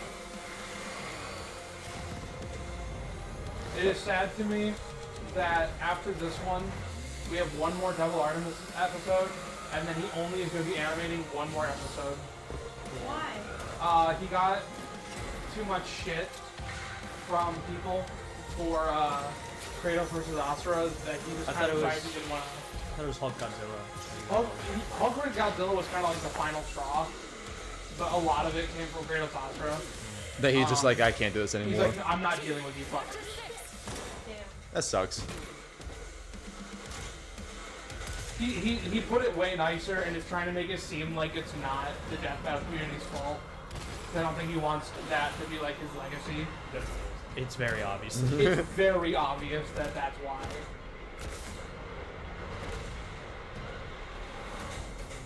I hate when people are like, you gave me this thing for free. I don't like it. Right? I can watch this thing at my own will without having to give you anything except for, you know, an extra number on this big counter, and I'm mad about it. I mean, like, everyone should be open to criticism, but Yeah. really, like, this is not criticism. That's not criticism. Exactly. A pure shield. It reminds me of how people treated Blake versus Mikasa. Yeah. But that one's different in that if someone says they don't like that episode, I can just say they hate women and then they can't argue. Yeah. I can no longer detect the enemy. Systems There's a scene coming up that we were talking about something stupid when it happened when we were watching this, so none of us reacted to it. And I'm really hoping that it gets a better reaction this time. Goddamn. And caught the missile. I will say that's based off a glitch in Doom 1, not something he can actually do. Oh. I was more focused on when he caught Master Chief's arm. That was like a direct, like they were doing the Spider-Man pose. Yeah. And Halo 2. Is that it? It was the catching the missile. Oh. When that happened, we were having a conversation about something really stupid. I don't remember what it was. I'm sure it was important.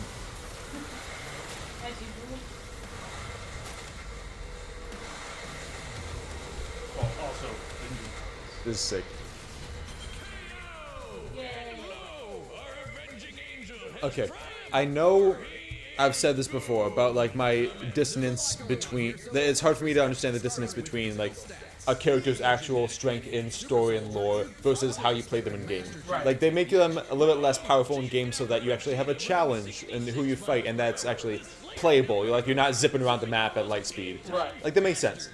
I want to see a game where like the developers take the time to figure out how they can actually make a faithful player character to like the story and lore and have it be fun to do. Like I'm sure they could set something up some way. Spider-Man. If you master it, ultra kill. Oh, dog. Yeah, Papo. What do you have to say about this? I know V1 actually might get an episode next year. I don't know how much you like it. I don't remember their name, but it's one of the characters from Murder Drones. I haven't watched Murder Drones. Okay, it's kind of considered and cringe online, but I like it. I want to watch Murder Drones, It's so pretty I good. think I'll like it. But it's glitch humor, so if you like their other stuff. I watched Digital Circus. But also, I haven't watched the new episode yet. That's from the show, right? What? That last clip they showed. Yeah. But V1 sadly, I'm pretty sure loses that matchup like pretty fucking hard. Given the sheer variety of enemies, battles, and wars Master Chief has experienced, it's a tough call, but we think fighting demons for so long tips the scale to the Slayer. Not that it matters much, because we're on to the last. This is the episode that caught the most hate comments outside of Simon versus Kyle. Why this one? Nick. they're all me. Oh, you mean All of them you are mean on directed your at- video? Yeah, my Okay. video. They were all directed at you. I read them. They're not hate. They're just that kind of smeared. There's multiple that called you stupid. For what? Because during the video, Because they have a stupid opinion. it's not that you voted for Doomslayer. A lot of your Master Chief comments were like, I really, really want Master Chief to win, and here's the reasons why I think Master Chief's gonna win. That being said, I don't think he's gonna win. So I don't know where the hate came from, because you were very clear. You're like, as much as I love this character, A lot he's of not the gonna hate was win. coming from a couple comments. Specifically, the one that specifically I saw pissed the most people off was when we were talking about how, like, the comparison of Doom and Halo, and Nick said that 2016 kind of ripped off Halo, and that Halo like jump-started a genre, whereas Doom did the same thing, but we didn't like. Well, we didn't I stand by that, but also with a caveat, like Doom inspired Halo, but Halo They bounced off each other. inspired modern Doom. It was like- the way you put it. Because, yeah, like, if Halo had never come out, modern Doom would probably look, like, HUD-wise and enemy-wise, very similar to just classic Doom. But people also forget like how huge the Halo Combat Evolved was. That was the packaged game. People forget how big Halo 3 was. There had to be, like, there was an economic crisis because so many people were taking off work to play Halo 3. And we're waiting for that with GTA 6. Alright. Simone versus Kyle. I like how there's consistently on the bar like a clear, like consistent amount of people that watch the whole thing, and then a bunch of people that watch just the ending. Yeah. Or like at least go back. I and watch guarantee. Two fucked up images. What's your choice? I guarantee that's where most of the people. Alright. Simone. What are you saying, Zach? I guarantee that's where most of the. I was trying to keep it on topic with that conversation. I guarantee that's where most of the people who like say like death battle's rigged. They don't know how to like actually choose who's gonna win properly. That's where most of that crowd comes from, is people who just watched the death battle. I don't think the reaction exists anymore, but there was a guy who reacted to Guts versus Dimitri. I'm not gonna. This will give it away.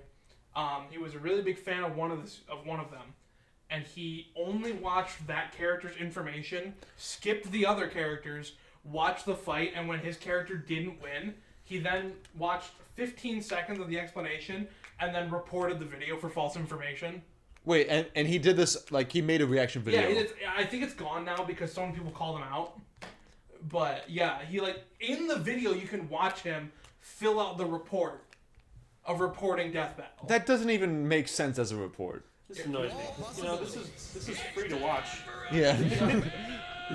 How dare you not give my character the win? You stole my time! I spent my internet bill to watch this.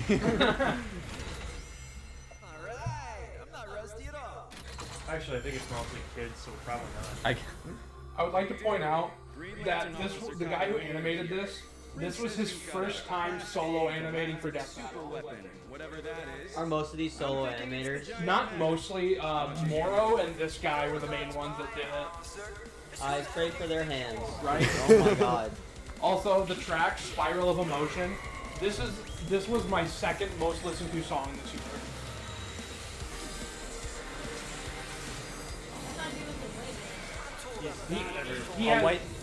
A white lantern is someone who has every single ring.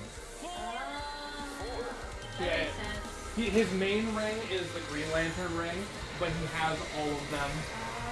He's also where the term bridging came from, which refers to building the love interest of like a main, usually male character as a motivational storyline. So like Spider-Man? Yeah. What is the difference between all the rings again? They're just different emotions. Okay. So there's like rage, there's fear, willpower. Green is willpower. Is the idea that you use that to inspire your power? That powers your ring. Well, Okay. I mean, yeah, it's not technically an emotion, but it's like the emotional spectrum. Yeah. Determination. And the whole thing with White Lanterns was that they were able to master every single emotion and kind of like rise above the average human because of it. They subscribe to motivation.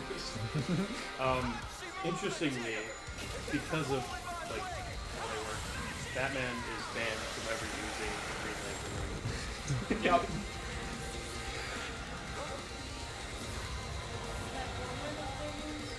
Huh? The only ones I remember are willpower, fear, and rage. Willpower, rage, fear, hope, love, greed, and then the White Lantern and of life, and the Black Lantern of death. How do you use fear? It's causing fear or feeling intense fear, but it charges the ring just like anything else. Okay. Like having casual suppressed fear. It's just the bad guy one. Well, it kind of, because like Sinestro causes fear, but in Scooby-Doo, both Shaggy and Scooby have Yellow Lantern rings because they feel immense fear.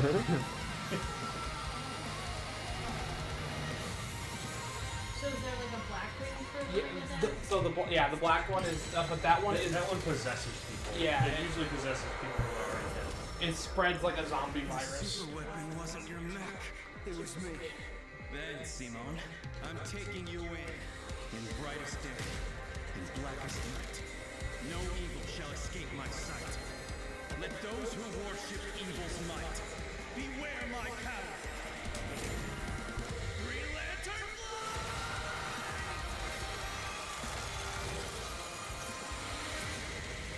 Let's see you burn down I kind of love the rotoscope. Oh. You'd make a good lantern. This is sick. It is so, I love it. I found myself entranced again. Just who the hell do you think I am? I know it was down to more than this, but I like how it depicted his win condition being that his ring is sharp. By our normal standards. Take speed. Simone can hit Robot wins targets over at once, and Kyle can fly fast enough to surpass the normal concept of speed itself. I just know Gurren Lagann gets into fucked up levels of like someone didn't die because the universe wrote their non-existence and they broke out of it or some shit. Imagination, their willpower. I wish that they would make potential imagination. The boundless things they can conjure to use against the other. Both could think of just about anything the other could. Like Oh, yeah. Isn't that what the House of Ideas kind of is? Kind of. Also, I forgot that Gurren Lagann goes from like this kid is like a child minor, and then he ends up splitting the universe in half.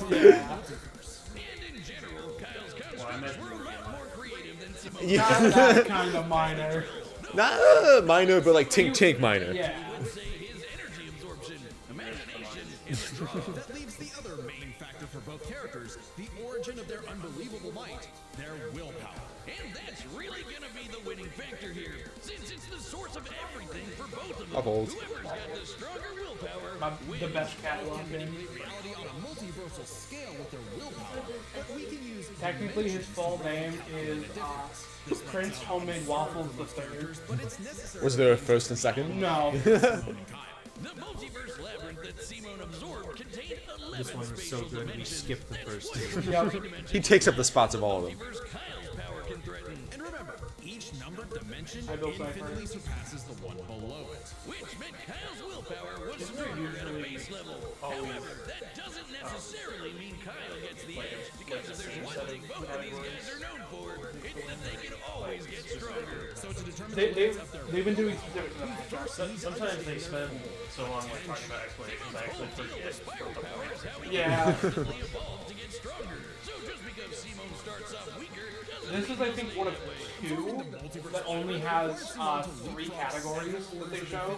The other one being Among Us Fall Guys. that much stronger through sheer force of will. more than enough to close the gap with Kyle. Especially since Spiral Power also lets him regenerate his body down to an informational level. Kyle's never destroyed something that thoroughly before. Without the ability to easily kill My someone, Tiger Woods. it was only a matter of time before Kyle's ring ran low on charge. Especially since Simone could likely regenerate for at least a week straight, like Mia did. While Blue Lantern Light could boost Kyle's power, he's How do you go orders of from infinity in strength like Simone has. like some multiverse level stakes of a fight to like your regular 9 to 5 the day He after? doesn't have a 9 to 5. Well, This is his life. is that everything? Like, does he ever eat a sandwich? Does he ever go get a He milkshake? breathes, eats, and sleeps. Universe, multiverse, fucking domination or whatever. Yeah. As a matter of fact, Simone. Yeah. oh, I thought we were. Maybe we were and I wasn't. I don't know. As a matter of fact, like usually the character motivation, specifically for Kyle Rayner, is that like he doesn't want this, he just wants to live a normal life. Which is always a cop out. Like, you have universal power. Why do you not want it? I wouldn't want it. You wouldn't? No, I don't want universal power. That is a lot of responsibility. It is, but also you can just not use it. True. Like, yes, but it's also irresponsible to use it and not really know how to. Imagine the character trope of like some really fucking old guy who like the main character just meets in a sandwich shop who happens to have the ability to snap his fingers and like create a universe. Here's my thing. How do you train that properly? If you don't know what you're doing, you're gonna blow up the universe. Well, That'd be my first thought.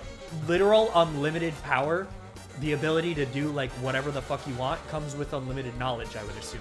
Well, that's where the whole idea of like it has to be somebody pure at heart, right? Because they just if they just gave it out willy nilly. Then you would get that power. And we couldn't have that. I'm sorry. I should have made fun of myself. Based on the images, pick one. Spot the difference between these two images. Against my better judgment, I'm gonna say Tom. Why is that Tom's against so you? thick in that picture. I don't know. Get your mind out the gutter. My bad.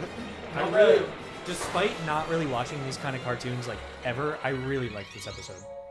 I'm gonna steal another piece of pizza real quick. Tomcat is like Mack truck.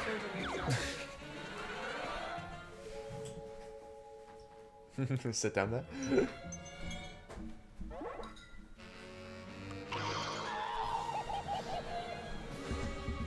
It just feels like an episode of Tom and Jerry. Walk in front of the camera.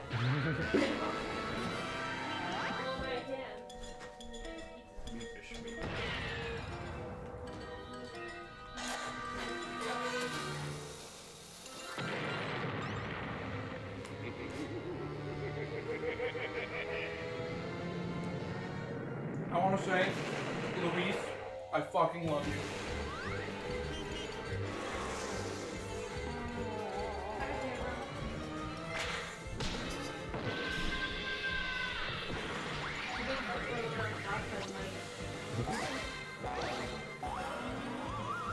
We had wild fucking episodes on it.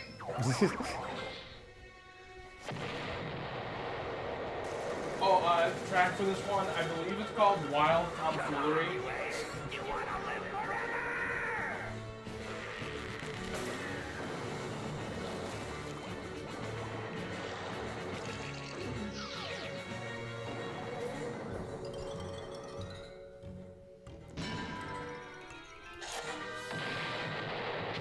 Something that's interesting about going through all these episodes and watching them without rewatching the explanation is I can't remember what any of the justification or origin of any of these things are. Right.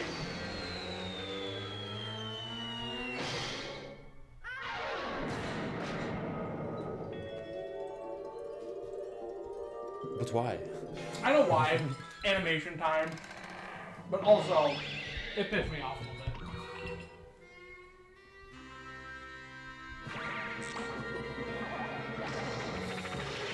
Is anybody else on Tom's face, on his forehead, between his eyes, like a little bit above when it shows him again?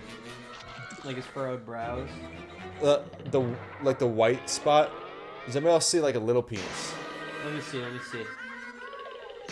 then we'll get a close-up shot. I forgot that bit actually being good. Even stop moving. See it? You see it? As a professional, yes, it does look like one. I think it does, but I think Luke's just weird. I thought it was like a little W. Does he have that little marking in the actual show? I don't know. I feel like it was just like so detailed now that I pay attention. Yeah, like. I think it's more uniform. Yeah. Well, what you do with it that counts. Oh no, well, my glasses are under the Christmas tree now. How much have you lost to that side of the couch? I've lost everything. I've lost my family. I've lost my wife. You're not allowed to grab them now, though. It's under the Christmas tree. It's just a back. You're Jewish. Oh no. You gotta convert. Yeah, convert.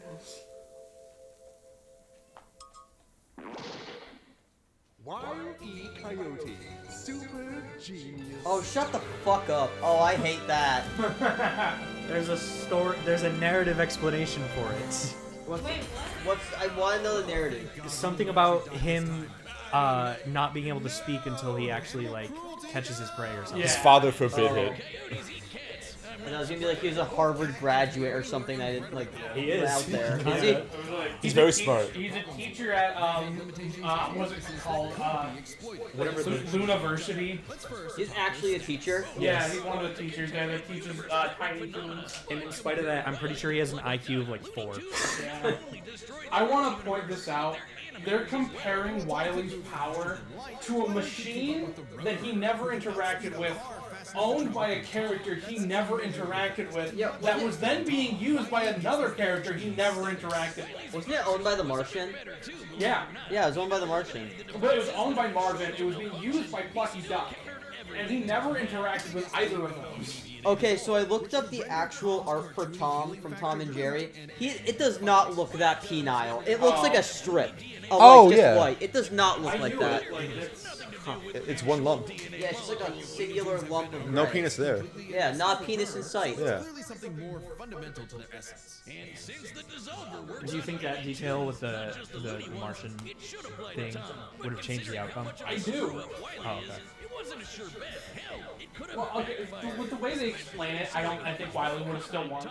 When it came to intelligence, But I think it's like such a weird thing to bring up. often defeated by his own ego and stubbornness. Tom, on the other hand, was consistently more flexible, pragmatic, and victorious in his fights. He definitely gets the edge there. Oh, and Tom has one other big advantage. He doesn't have God nerfing him. And that's They also misrepresent the was motive. Tom Well, they capable don't, I enough guess. to benefit from Wily's narrative enforced bad But blood. it See depicts the DNA it dissolver as if Tom is like actually trying to kill Jerry, but the deeper meaning that so I've heard is actually protecting Jerry. to find the answer. Tom was adopted as like a demouser. Looney Tunes lore and He can't do too bad at his job, or else he'll get moved. But if he can't actually catch Jerry because he's gone.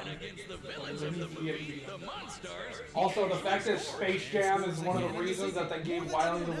but according to Chuck Jones's rules, Wait, so is the idea that they're like kind of putting on this show? So Yeah, basically. Tom and Jerry.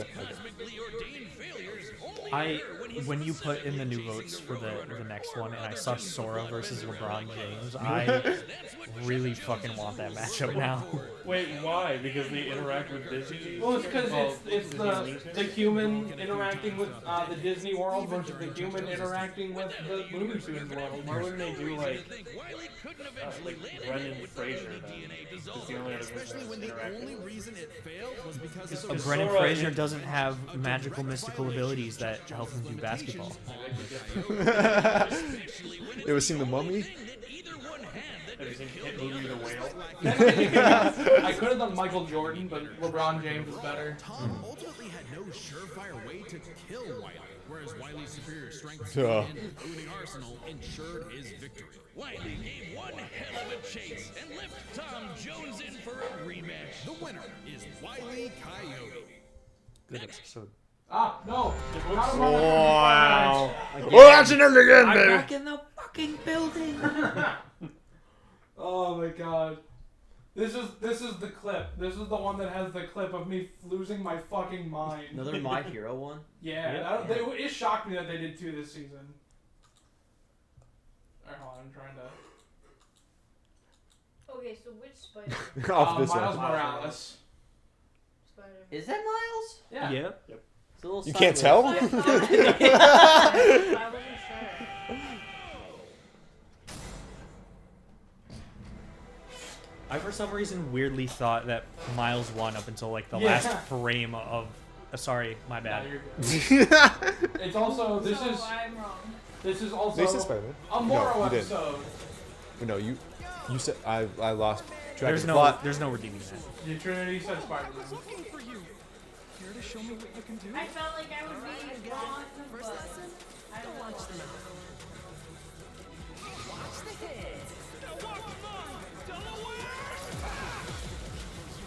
Moro, the fucking goat, returning with another episode.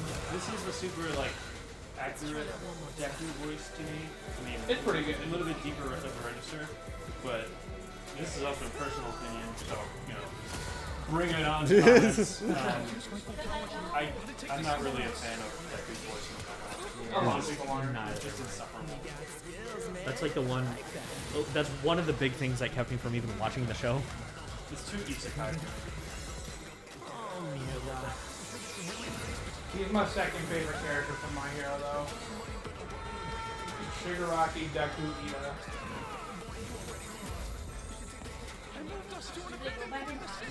No, they just went to an abandoned part of New York, I guess. So they don't fuck up the regular New York. Which, I don't know why there's an abandoned part of New York. They actually called it Homeless really. problems They really called it. getting out there. They called it really old York. Yeah. It was just York. I love their patties. There's a scene coming up that they had on merch that I can't get anymore, and I'm so mad that I didn't pick it up when it was in the store.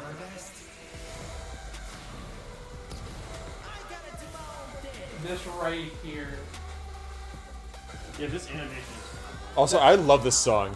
Oh, fuck, what's this one called? I gotta look. left. This was also Moro's first time doing actual 3D. Yep. Oh yeah. And real 3D this time. Wait, hold on, he's about to do it. Anime reference. What do you mean? Spider-Man is an anime. I'm gonna kill you. Basically, I just Yeah. I'm looking up the song.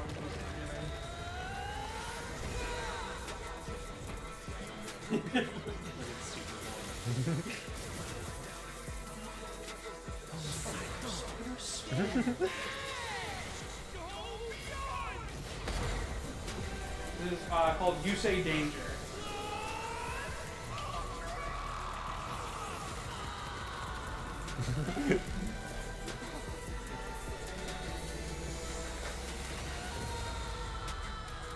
And Zach was I like, didn't interpret that shot as him dying. I interpreted it as his suit, like, discharging because of the vibranium. Oh. What I still don't understand is how this didn't. I think I was looking away. Oh. Because I was like, yeah, like Deku like gets up. Or maybe I just, like, my head filled in a blank of him, like, falling back and dying or something. Oh. That looks like you died. Because of Deku's power, that Spider-Man wouldn't have won, but I was like, I want I'm kind of surprised that they have both of my heroes of this season be the winner. Right? Especially because before this season, My Hero had a record of 1 and 2. Damn. Honestly, the animation was stellar. Oh, that was Moro fantastic. is the fucking GOAT. This is my favorite of his episodes so far. Really? Yeah. I mean, like, for animation quality. Okay. I think I liked Bowser Eggman as a whole, but I love the look of this one the most. See, for me, like, I love the look of it, but as an episode, this is my least favorite of his 3 episodes. Seriously? I like it less than... Shigaraki Mahito is like a perfect 10 out of 10 for me. That is very fair. Whereas this is like a solid 8, maybe a 9. I'm a sucker for the effects, honestly. Yeah. I wish there were some more frames of Miles being animated in 2s like the actual movie. Yeah. But I will say it was lovely to still watch the effects go. They animated in 2s for an episode, and people really didn't like it. Yeah, Seriously? Why? It's so satisfying. They animated in 2s for Blake versus Mikasa, and there's like a whole rant on my channel now. Why? What? It's like, What were they like saying? the most hated episode? It is like no, the most hated episode Okay, not is the most. Justin Bieber versus Rebecca Black. It was like people. No one. They both died. People were pointing out really dumb things, like 2 frames of Mikasa running that looked kind of goofy. Oh, the and then, death like, scream. a facial, the death scream was. People complained about it when it was just realistic. Yeah, it was like actually screaming out in pain as he died. They were nitpicking Okay. so hard. Yeah. Yeah. What? It's considered one of the worst episodes of the show. It's in my top 10. That's It's crazy. fantastic. Yeah, I loved it. Now, none of you loved it as much as me because I remember all of you were, I was like, alright, so how would you rank them? All of you were like, it's at the bottom of the Ruby episodes for me, but you still liked it. I've changed my mind. Oh, yeah, okay. Tifa versus Yang is the bottom for me. That's- That's a very easy one to put at the bottom. Yeah. It also has the worst line in the entire series Oh. in that, you know, Blake has human ears and cat ears, and so Mikasa's like 2 sets of ears. She must have 4 times the hearing or something. See, that line right there, it deserves the hate. Everything else, though. Bumps it up a rank for me. There's in Blake versus Mikasa, since Blake has human ears and cat ears, Mikasa's like 2 sets of ears. She must have 4 times the hearing. Godzilla? Godzilla. I fucking love Godzilla. I need to analyze this episode more because my opinions about it were apparently just like wrong and I missed something. What was it? I'll say it after because it's. I was here for this, right? Hold on. were Can not I here take for a this picture of this and send it to You Taylor, started please? joining us with Ruby versus Maka. Hold on, I'm sending this to Then what was Taylor. it? Was it Godzilla versus someone else? No, it was Mechagodzilla versus Dragonzord. The Hulk. Oh, that one was really fun. Yeah, my opinion on this one is about the substance of the episode itself. So I'll say. You're gonna go Godzilla? Alright. It's time for a dead battle! I really want to watch some old We Godzilla probably movies. watched this though because I think we might have. Yeah, you started joining the reactions with Ruby versus Maka. Kai, have me and Nick shown you, or have you seen on your own Shin Godzilla yet? I love Shin. I'm a huge Godzilla fan. Okay. Did you hear the next Godzilla movie is supposed to be a sequel of Shin Godzilla? Really? Yep. I'm way into that. I'm so hyped for it. Yeah. Well, mine is done separate things. Shin Yeah. Godzilla's getting a sequel. Well, I thought -1 was the. Oh, I'm sorry. No, I'm confusing Yeah. Now, my Lego. dude, fucking Godzilla -1 is so good. It is. What is your favorite Godzilla movie, Kai? Man, I'm gonna catch so much shit for this. It's my favorite because it was the first one I watched, and that's King of the Monsters. Okay. Okay, that's a choice. Shin Godzilla is my second favorite. Okay, that's a much better choice. But I got introduced to Godzilla through King of the Monsters. He's charging up. He's regenerating and charging up. His crystals. The charging crystal. You know how there's like the grow crystals? Yeah. Just made one with Godzilla.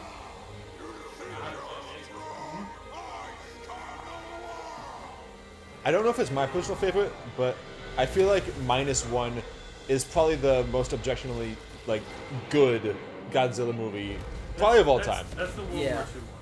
Yeah. Yeah, that's I think my favorite. I feel- feel like they just did such a good job with it, and the cinematography is When you fantastic. showed, Oh, yeah. When you showed that to me, that reignited a personal interest in Godzilla. Yeah. The At least of cinematography modern and times is the best one. The story was also really good in that one as well. It is so weird to me that Hulk's been on the show 3 times, and I need to be corrected if I'm wrong on this one. I think he's the only character that's shown up that many times with voice lines each time to have a different voice actor every time. Oh. I think they've also interpreted him differently each time. Oh, yeah. Like different model, different everything. Everything's been different every time. He's so thick. Yes. Look at. You could like fit 3 of his head in one of his pecs. Yeah. He's a goofy boy. He looks like one of those rubber toys you'd have as a kid. Yeah. Pretty sure they do now. Thumb at the wall, Yeah. bounces around 4 times. That or like one of those little capsules you put in the water and it grows to be something. Yeah. Is this gonna be Shin? Oh my god, No, it's it's gonna not be Shin. Ah! It's Ultimate. Yeah. Yeah. Oh yeah. Bruce Banner. Okay. Godzilla. Oh! I don't know how I feel about the model for that one. It's a little smooth. Yeah, he look his skin's a little smooth. Red dust is spreading.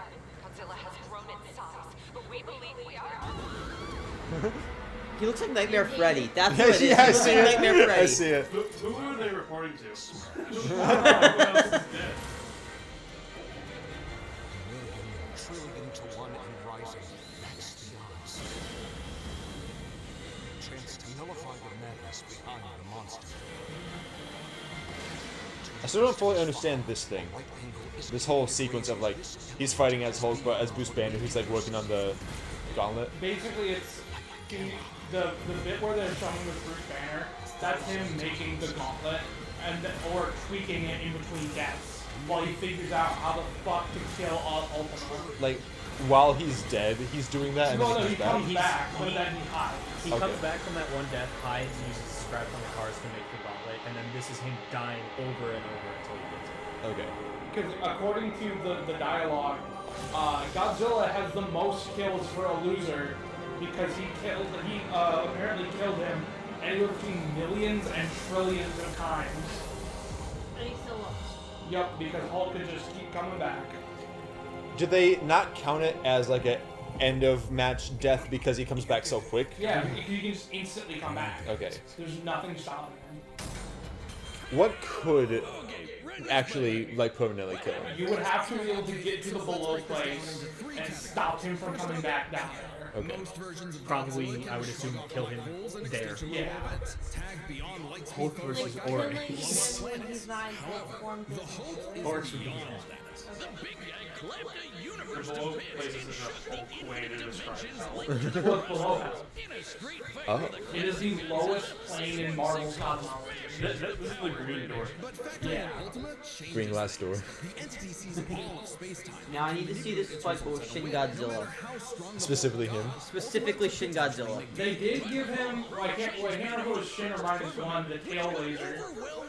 I think that was -1 because I think Shin had faces on his tail. He had like a skull tail. break the multiverse. Plus, Hulk kept up with Odin Force Thor, who is also on a celestial I level know. of power. So the gap in power I want to kill Oryx. Skrunk? could remove Ultima Oh, look at that face. Neither held a clear advantage in power and stats. Especially when you look at their immortality. This was practically a never-ending death loop. Even with their healing factors, both could technically kill each other, but then just come right back. The green door instantly appears when Hulk goes to the below. Now imagine if Mothra was in the fight as well. Could always summon a replacement Who would he help? Godzilla avatar. So, Hulk and Godzilla. I honestly don't know. Yeah. Unless they could somehow prevent what was Maybe happening Mothra did show up and it was just like, So let's examine fuck the both of them, limitations I'm running. Yeah, Mothra's just watching in the distance. Cosmos has infinite higher dimensions, which themselves are transcended by the astral plane, the superflow, and so on until you reach the House of Ideas. White hot room. Yep, that's the room of the Phoenix Force. The below place mirrors the House of Ideas. Get it? In comparison, the cosmos of Godzilla's multiverse is just And below as the below vast and place is infinite, the but film does set not for have the the Dark same World. sort of transcendent layers above and below. This means the below place, the Hulk's respawn point and source of power, is out of the entity's reach. So the real question is, if they both can't die and Ultima's entity can't They need affect the to below start. place, I know I could say this Hulk every somehow time. stop the entity before it They need to destroyed the universe? redefine It all what comes down to the Gamma power archetype. for the Hulk Ultima is. was Because defeated in he's the using end magic, by using a and yet they insist trans-temporal that he's a gamma. superdimension calculator at infinite speeds to Well, yeah, activate it's the fiction. orthogonal diagonal, But turn the archetype against itself. it sounds so silly because gamma is just like a really high frequency radiation. Gamma from extra dimensional hell. Not extra dimensional hell. So he should I mean, it literally lets him reach outside of comic panels. I don't think Marvel gives a shit. It just so happens he knows someone who, like scientists who have defeated Godzilla in the past, is an expert on particles from a greater dimension that mutate reality beyond our understanding. Who made a device If they mutate reality beyond our understanding, how do you understand it? Because Bruce Banner is still fucking Beyond our understanding, not his. Okay. We are not Bruce Banner. That's what you think. The guy made an interstellar radio out of sticks and stones in a matter of days, and even built an ultimate nullifier. It's like he was made for this. The Green Door waits for no Hulk, including Banner. Even if Ultima's catastrophe destroyed the universe, the door could deposit Banner in a different universe. That was and he could from continue a the fight. series on Netflix. I forget what it was called. There was only one way this could end, and only one person who could make it so. Even among Godzilla did fight Hatsune Miku. was the ultimate weapon. And I love that It's fact. Bruce Banner. So fucking They're best friends now. On Death Battle. They're in Fortnite. Time for the episode that made me bawl like a bitch. The best episode. Balls. Alright. So I'm gonna throw this out. I have not watched this episode since it came out. Really? I watched it like a shit ton during those first 2 weeks. Oh, and then I okay. haven't watched it since because I was afraid it would make me cry again. So we're gonna see what happens. It's just a battle. Oh, that show is called Godzilla But- Singular Point. But Monty Ohm, the guy that made Ruby, and did he work on Death Battle at all? He didn't work on it. He was their #1 supporter though. He was their #1 supporter. Specifically, I remember you telling this story. They paid for Death Battle's booth at a specific convention, and then he said to Death Battle, I want this episode, but I want it to happen after more Ruby has released first. Because Ruby was at like volume 2 at that point. And Monty Ohm passed after volume 3, and we are in volume 9 now. So he didn't get to live to see this. So that's why I bawled like a bitch. So we're gonna see if it happens. Okay. Also, Death in Bloom, the track for this episode, was my most listened to song. What are you looking for? Also, now 2 people in this room have seen Ruby, which makes us even better. Little Red Riding Hood, your humanity has strayed from its just path, and the Shinigami has called. Oh my gosh, your boyfriend turns into a sight. Oh, that's so cool. You're so sad. Since they did get through season 1 of Ruby, the animation was phenomenal. Like, I do love the show. The early animation is it doesn't look the best. The models are really hard to get past, but then if you pay attention to the fight choreography itself, is what so makes up for it. And that's also the most like shallow thing. It's like just the style of This is also Ruby's official voice actress, and Kate Julie Williams is singing.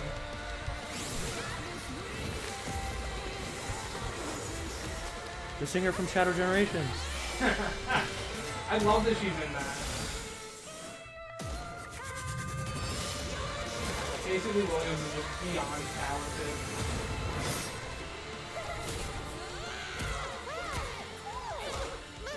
I have played that game like front to back a few times. I think it's either in the final fight or the end credits. Hello. Your dog. That's usually how it goes.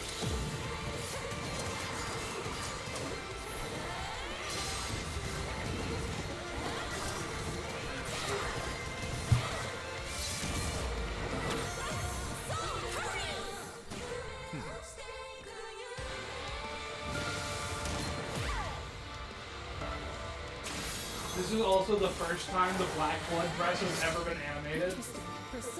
And I love that. You mean it? Do you mean it's only ever been in manga before, or what? Yeah, it's never been, it never appeared in the anime. Huh.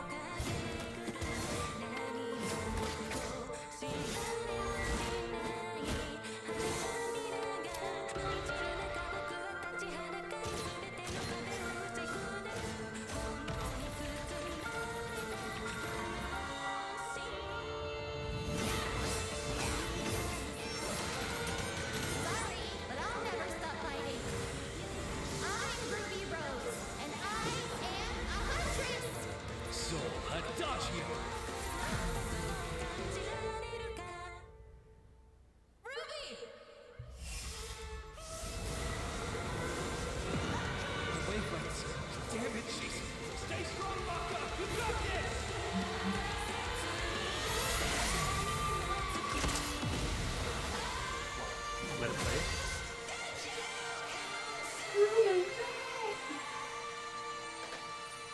A simple, honest soul.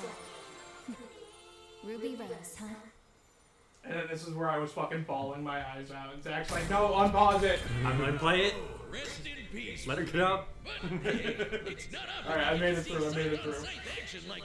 Let's break this down. This is another one where I found myself not being able to make commentary because I was just watching it again. Yeah. I don't even care. Way higher than you think, like kicking this grim through steel. But Maka's soul resonance could match. That's the one thing is, I'm sure Monty had way more plans for Ruby. Yeah. Because he wanted more Ruby to release, but in the 7 volumes since, like, he said that, Ruby gained no feats. They really don't. Like, there's a couple, but Energy strength. Though her semblance obviously can't replicate what She learned how to use her semblance better, and like that was better. yeah. And that was in the context of carrying other people. I feel like he had bigger plans. strikes at 2 quadrillion Or at the very least, there's gonna be a big fucking jump in Volume 10. Probably just because like if it's gonna be paced the same as the previous volumes, the next area alone that they're going to is gonna be 2 volumes, and then Beacon's probably gonna be another volume or 2. the distance and time to react, Adam moved about 42% the speed of light. Not quite faster than your own shadow territory.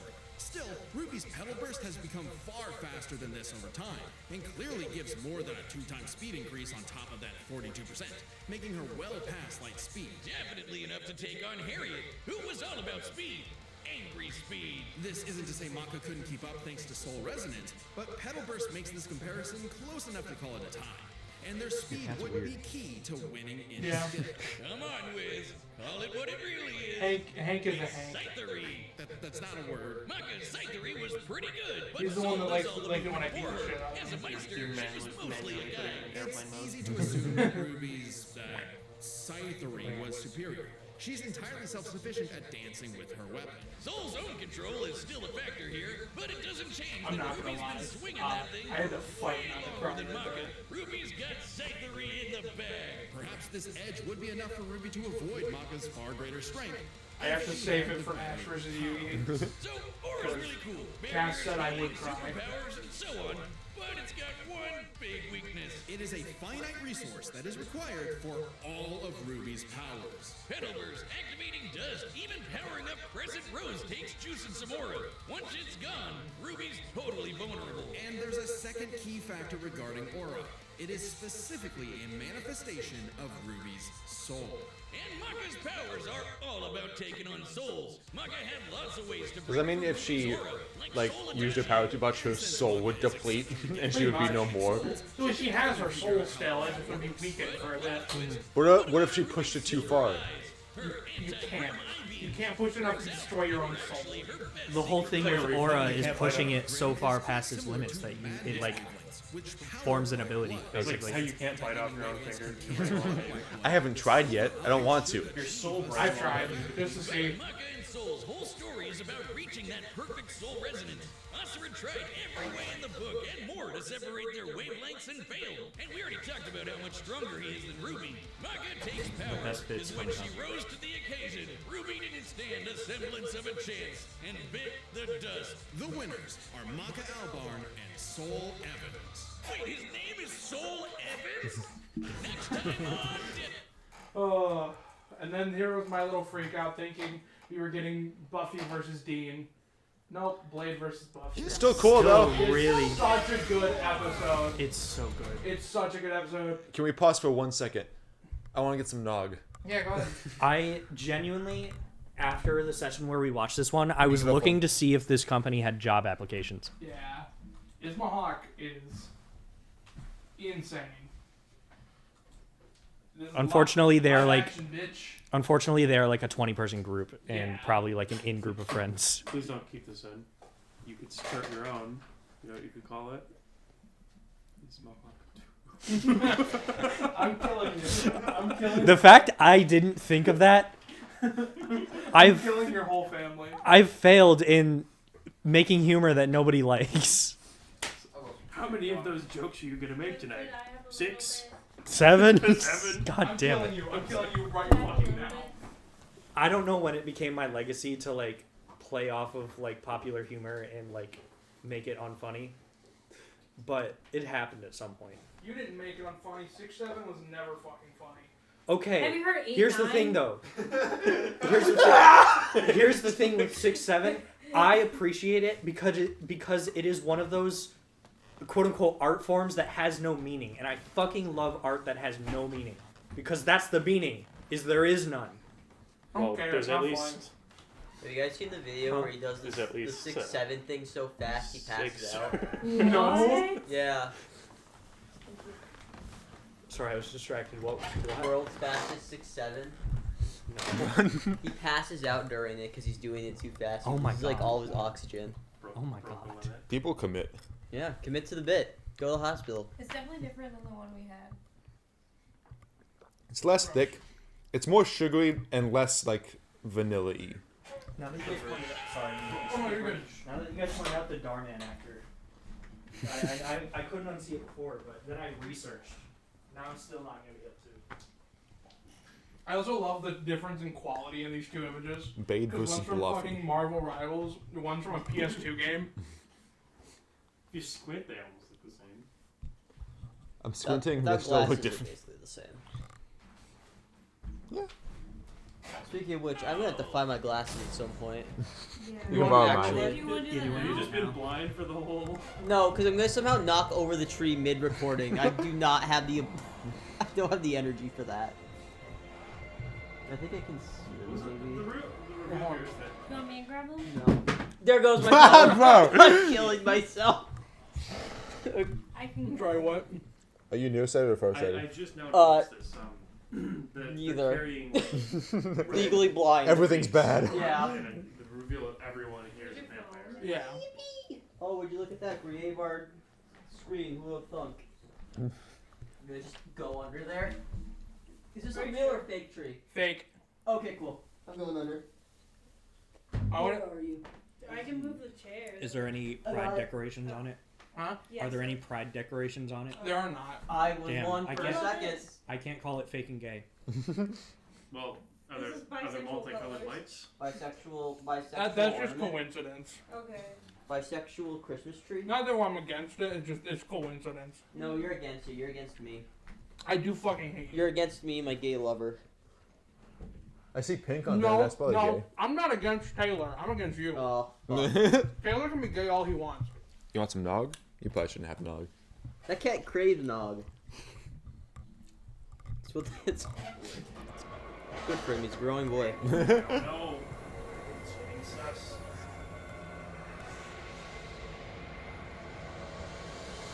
We didn't see Mari Takahashi from fucking Smosh. Fuck Oh, yeah. we should put that on. Nog. I don't know if there's stuff in nog that you can't have, so I'm assuming you can't have it. There's egg, milk, and then I don't know. Probably can't have spices.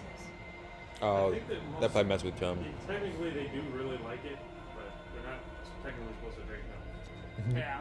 Yeah, they're like naturally just lactose intolerant. I love going back through this and just pointing out every single death battle guy that I could notice. I'm alright. You didn't notice Chad at first. I did. Once he's got a hood up, you see his like his nose. It's crazy that all the Smosh members, they got Mari to do this. Like the least threatening character on Smosh. I And think yet she does they, good though. they make She her does, look she threatening. does. Tonight, we take back what was always ours. Tonight. I know Strahd is a dude, but she would play a really good Strahd. Who's Strahd? D&D, like, big fucking vampire, like, stronger than the rest. I was about to say, this gives like D&D movie vibes. I see it. I do too. And now I want that studio to make a fucking Curse of Strahd movie.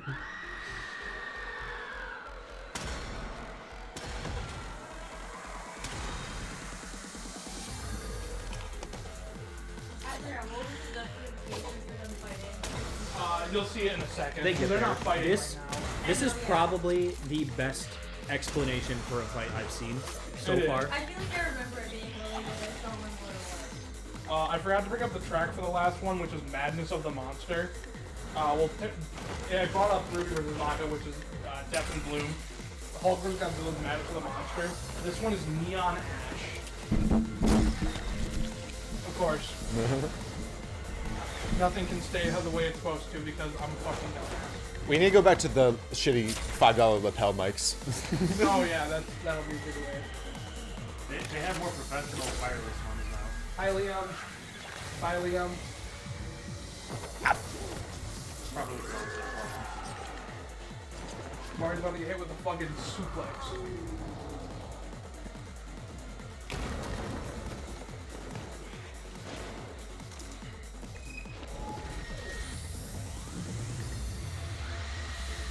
I wonder how much it hurts to even do A good bit. I know it. Like speaking from experience, I know it hurts to be suplexed. Well, of course. I have been on yeah. both ends of it. I can tell you, they both hurt equal. Oh,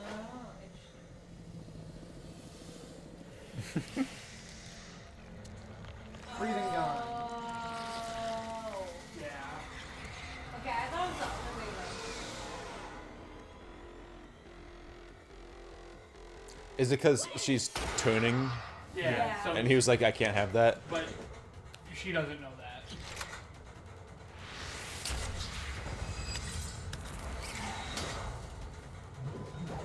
And now we're gonna get to people's biggest problem with the episode.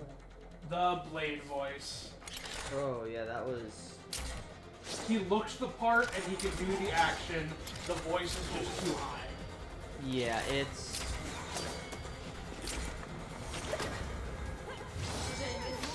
It's his voice. They actually, the guy who's playing Blade did a reaction to this, kind of like going back and watching it.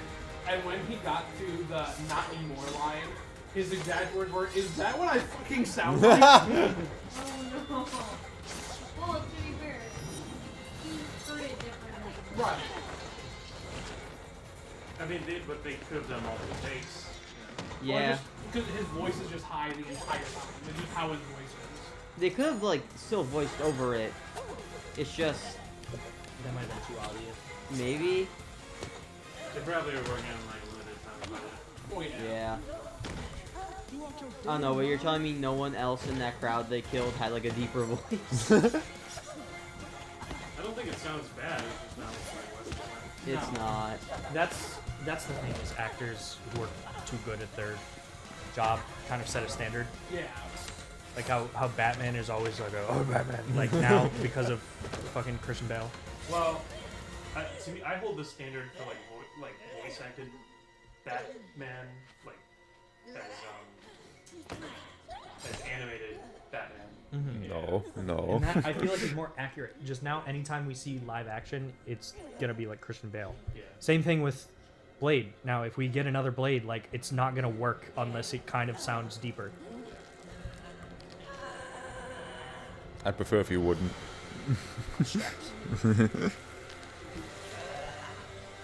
Lobotomy.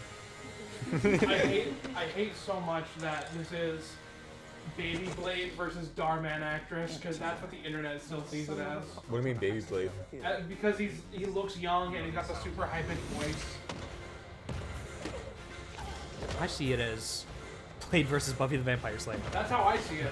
I fucking love this episode, but so many people online still see it as Baby Blade versus Darman actress. The set looks really cool though. It is Oh, yeah. so good. Mohawks went fucking ham with this one. Did it say Oh, Discord poor on guy. that back wall? I think so.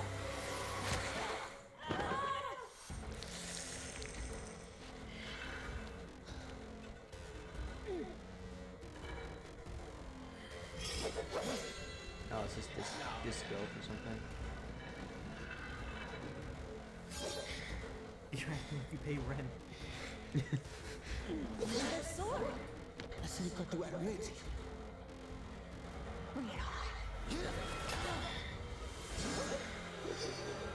I love how that clip was how like in the beginning of the episode they show a little clip of the fight. Yeah. That was the clip they used from right at the fucking end. They usually go for a clip from the beginning. It looked like it would have been the beginning because like it's kind of just two weapons. They just clash. And we're used to seeing like no one else in the fight except for the people fighting. But up till this point, they've been using like non-magical weapons.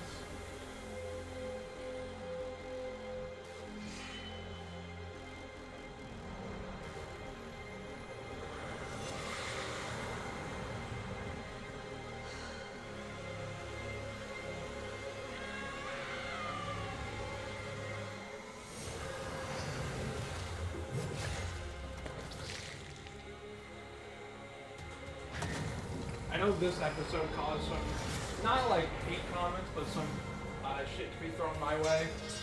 Because I got some stuff, I misremembered some stuff about Buffy. Oh. And people were like, why are you lying about Buffy? I'm like, I'm not, I just fucking forgot. God forbid you accidentally misquote something about a fictional character. And to be fair, I did it like 5 times. So I will fully say that I fucked up a couple things. You had your chance.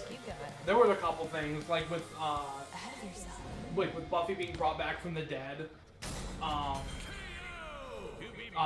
They didn't bring her back because her friends didn't bring her back because they needed to save their own ass. They did it because they thought she was in hell. Oh, okay. That's better. That makes it sound reasonable. I don't remember. Because she's terrible.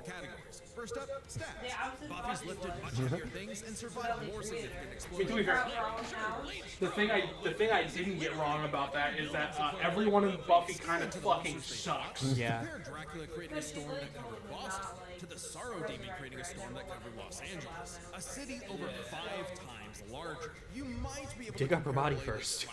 Yeah, that would have been good. What a disappointment. Because did she go to like the in-universe heaven? Yeah, she was in heaven. And then they're like, oh no, she's in hell. We gotta bring her back. But not being where she is, where she's dead, they actually did bring her back. What a disappointment to be like, wow, I completed like my life's mission and everything's done. Now I can finally rest in everlasting peace, and then they bring you back. You just wake up in a coffin buried. How'd she react to that? How'd she react to getting brought back? I'm assuming not. What? Just silence. Just silence? She just shut down. That's you know that's She very took fair. herself out, and then like literally, like it was almost like she was like in hell because she was like Both of them were masters of mentally a not similar even number of realizing martial where arts. she was. She just disassociated. Yeah. That's very fair. While Blade may have more personal experience, Buffy's ability to draw on Slayer battles dating back to the Stone Age, Throw a at least wrench 40 in it. times older than Blade, gives her the Doesn't seem like a very high skill. quality heaven. Even It then, would just be they sucked both out of had it. Usually can't, but it's like I would assume special they- Slayer stuff. I would assume they use some form of hell magic to do it. Yeah, probably. Fortunately for Buffy, Steve actually countered almost all of what Blade could throw at So her. they didn't bother digging her up. draining her energy with his bite? Check. Resisting the Hellfire shotgun, destroying her soul. Check. Preventing Blade turning to mist and exploding her from the inside How out? do we feel about Spike? Meanwhile, Blade had no way Spike to sucks. survive save Buffy's Gorgon. Every guy in that show fucking sucks. Oh, that was one of Yeah, the I think characters we in covered Buffy. this. Breathing gun. I'm They pretty sure. almost like got married and shit, but she's like, nah, never mind. Was it for good reason? I don't remember. I don't either. I just remember he sucks. I think like she came back from the dead and like Even he had Wolverine's himself adamantium out. skeleton was cut in half when a portal closed on top of it. That's the same kind of thing. And Wolverine's beta adamantium skeleton is a much tougher version of the same metal. Oh, and since the site could kill Silas, a multiverse devouring god, I think you could take down Blade with a big enough swing. Giving Buffy the final advantage over the daylight. Really good Blade had a chance, but Buffy sure put a damper on things. The winner is Buffy the Vampire Slayer. Alright, we got one more and then the final, and then we got the season fucking finale. Oh yeah, we get to watch Dante versus We get to watch Clive Dante again. versus Clive again. Hi, I have to correct you. They don't do season finales anymore. I'm killing you. Also, it specifically said season finale when they announced it. Okay. My favorite policy change on the fun, cool show about fights. I fucking love this episode. It's really fucking good. Before we watch Ash vs. Yugi, I'm gonna quickly show my season ranking so far. I think I called the Facecam file I sent you for this episode Dainty versus Clive Claff Glove. Yeah. So you do name them silly things. Too. Yeah. But I named them identifiable things. I don't name mine. There's now a file that's just numbers in the Legend of Battleground, which is our first Lollipop Chainsaw video. Oh, cool. There's an empty cup, it's fine. Okay. They have a release trailer for Resident Evil 9 coming out, and Leon isn't like a central character at least in it, and now he just looks like Dante. He Yeah. does. He's like that old. But Resident Kinda Evil acts 9 like him, looks too. so good. Yeah. Well, he's always acted like him, just like basically like brain dead. I mentioned before, Devil May Cry 1 was supposed to be Resident Evil 4. Yeah. So Leon still has like some like cutscenes and choreography that are like meant for Dante. Like when he just backflips off the door for no reason. Yeah. Fucking.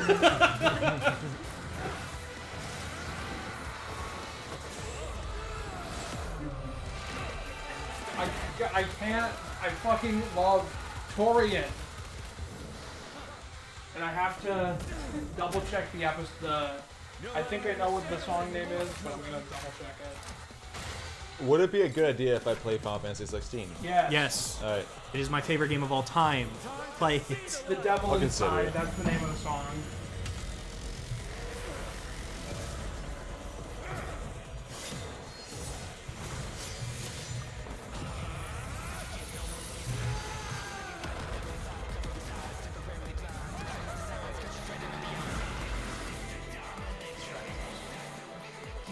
For me, it's a track that I don't like listening to on its own, but for backing the episode, it's awesome. It works really well. I still love the detail of him being from, like, you know, the year 800. So he sees a motorcycle and he's just like, what the hell is that? Also, the hat he did not question one time though. True. You notice how they cut a few raindrops in half? Yeah. They were crystals? Torian, you fucking beautiful bastard. This almost looks like game footage. Like it's on the tipping point between like. The animation Dante's- style keeps it a little bit away, but like the quality is there. Dante specifically looks like he's in his game at the moment. I think Clive does a good bit too. Having played the game, Ifrit looks like he's in his game. I wonder how many hours it took to process. At least like 20 minutes, 30 minutes. I still can't believe that the first 2 episodes Torian did for this show, he was working on a shitbox laptop.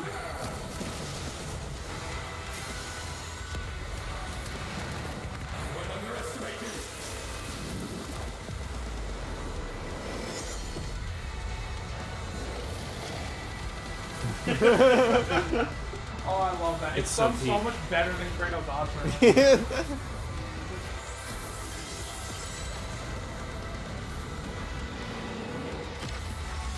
I love how his Hellfire is just making a basketball of fire and, like, dunking it. Right.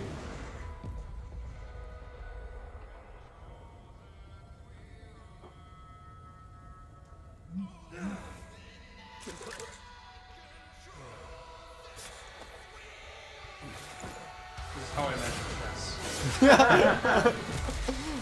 My pawn versus the king. And then I'm like, dude, check me. What the hell? I can still fight. This is me turning my pawn into a queen. Yeah, my one bishop bouncing between 2 corners endlessly.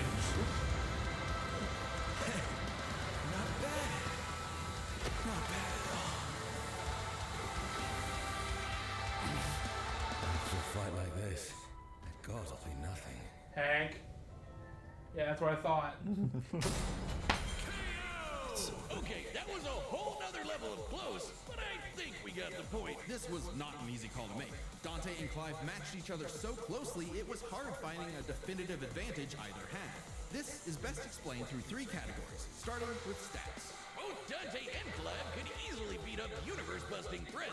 Mundus and Ultimalius could create universes at a whim, and Dante and Clive defeated them sans their own super forms. Dante and Clive could both consistently intercept lasers. I don't know about other people, but when a game has a button mash like thing where it shows like you have to do it and you have to do it for a while, I know you probably don't have to go as fast as humanly possible, but I try to go as fast as humanly possible, even though like going click, click, click, click would probably be enough. At some point, it sped up the game I do when you did that. I do but competitive NES notation, and sometimes it'll take like 3 fingers and or just like vibrate 1 finger. like Metal Gear Rising, like the faster you mash, the sooner it would be done. But Yeah. at some point, games just stop doing that. No, I started to like holding the controller like this and then just. That's what I do. Reliable and abusable. I must have a quick twitch muscle. Right. Fall back onto outlast powers like Doppelganger. But their super forms evened out. Any edge Clive could get from, say, Limit Break or Ifrit Risen, Dante could match with Devil Trigger or Sin Devil Trigger. In the end, both have answers to most of each other's powers, making it still anyone's win. Which is why it came down to one major factor. I still can't believe that of the episodes this season, this was one of the ones that had some of the most toxic responses. There is an emphasis on It's because everyone knows Devil May Cry and nobody played Final Fantasy 16. Well, it did pretty good. It's one of those. Final Fantasy 16 gets worse reception than 15, and 15 now is like beloved, but people hated it when it came out. Yeah. Something I realize I really love about not being deep into any fandom community is that, yeah, I just get to see the media every once in a while, and I'm like, that's awesome, and then I move on. I'm super deep in this shit, and I see the toxic shit. You would think, because I consider myself not super deep into like a lot of fandoms, so I just have like a fair appreciation for them. Sure. is But everything. While Still no get doubt it. impressive, Still catch Dante's it. healing No, has it been just overcome not as in much. It's like because you of have his to time basically how much plug your energy ears. he has. Less demonic energy means a less.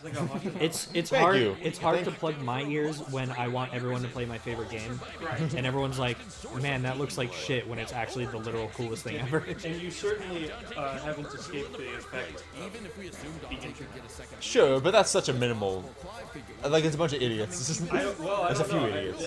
I find, as annoying as they are, these responses are far more intelligent than just general comments people make. Just the amount of people I've seen saying that Death Battle is biased and that, specifically for this episode, that they're fucking stupid. Or one of my favorites has been that they only used one of the Devil May Cry novels, when in reality they looked at all of them, but there wasn't all that much that was uber important in all of them, so they didn't show a fuck ton from the novels. Right. Devil May Cry 5 kind of just like did its own shit that started surpassing a lot of the novels anyway. Right. If Devil May Cry 5 didn't exist, like He's scared me. No, just the. Dante would still probably not, like. I mean, I guess because of the novels in Mundus and all that, but like he wouldn't have a proper way to show his strength. Right. He would just kind of be like still base form, like I'm gonna shoot you and you're dead.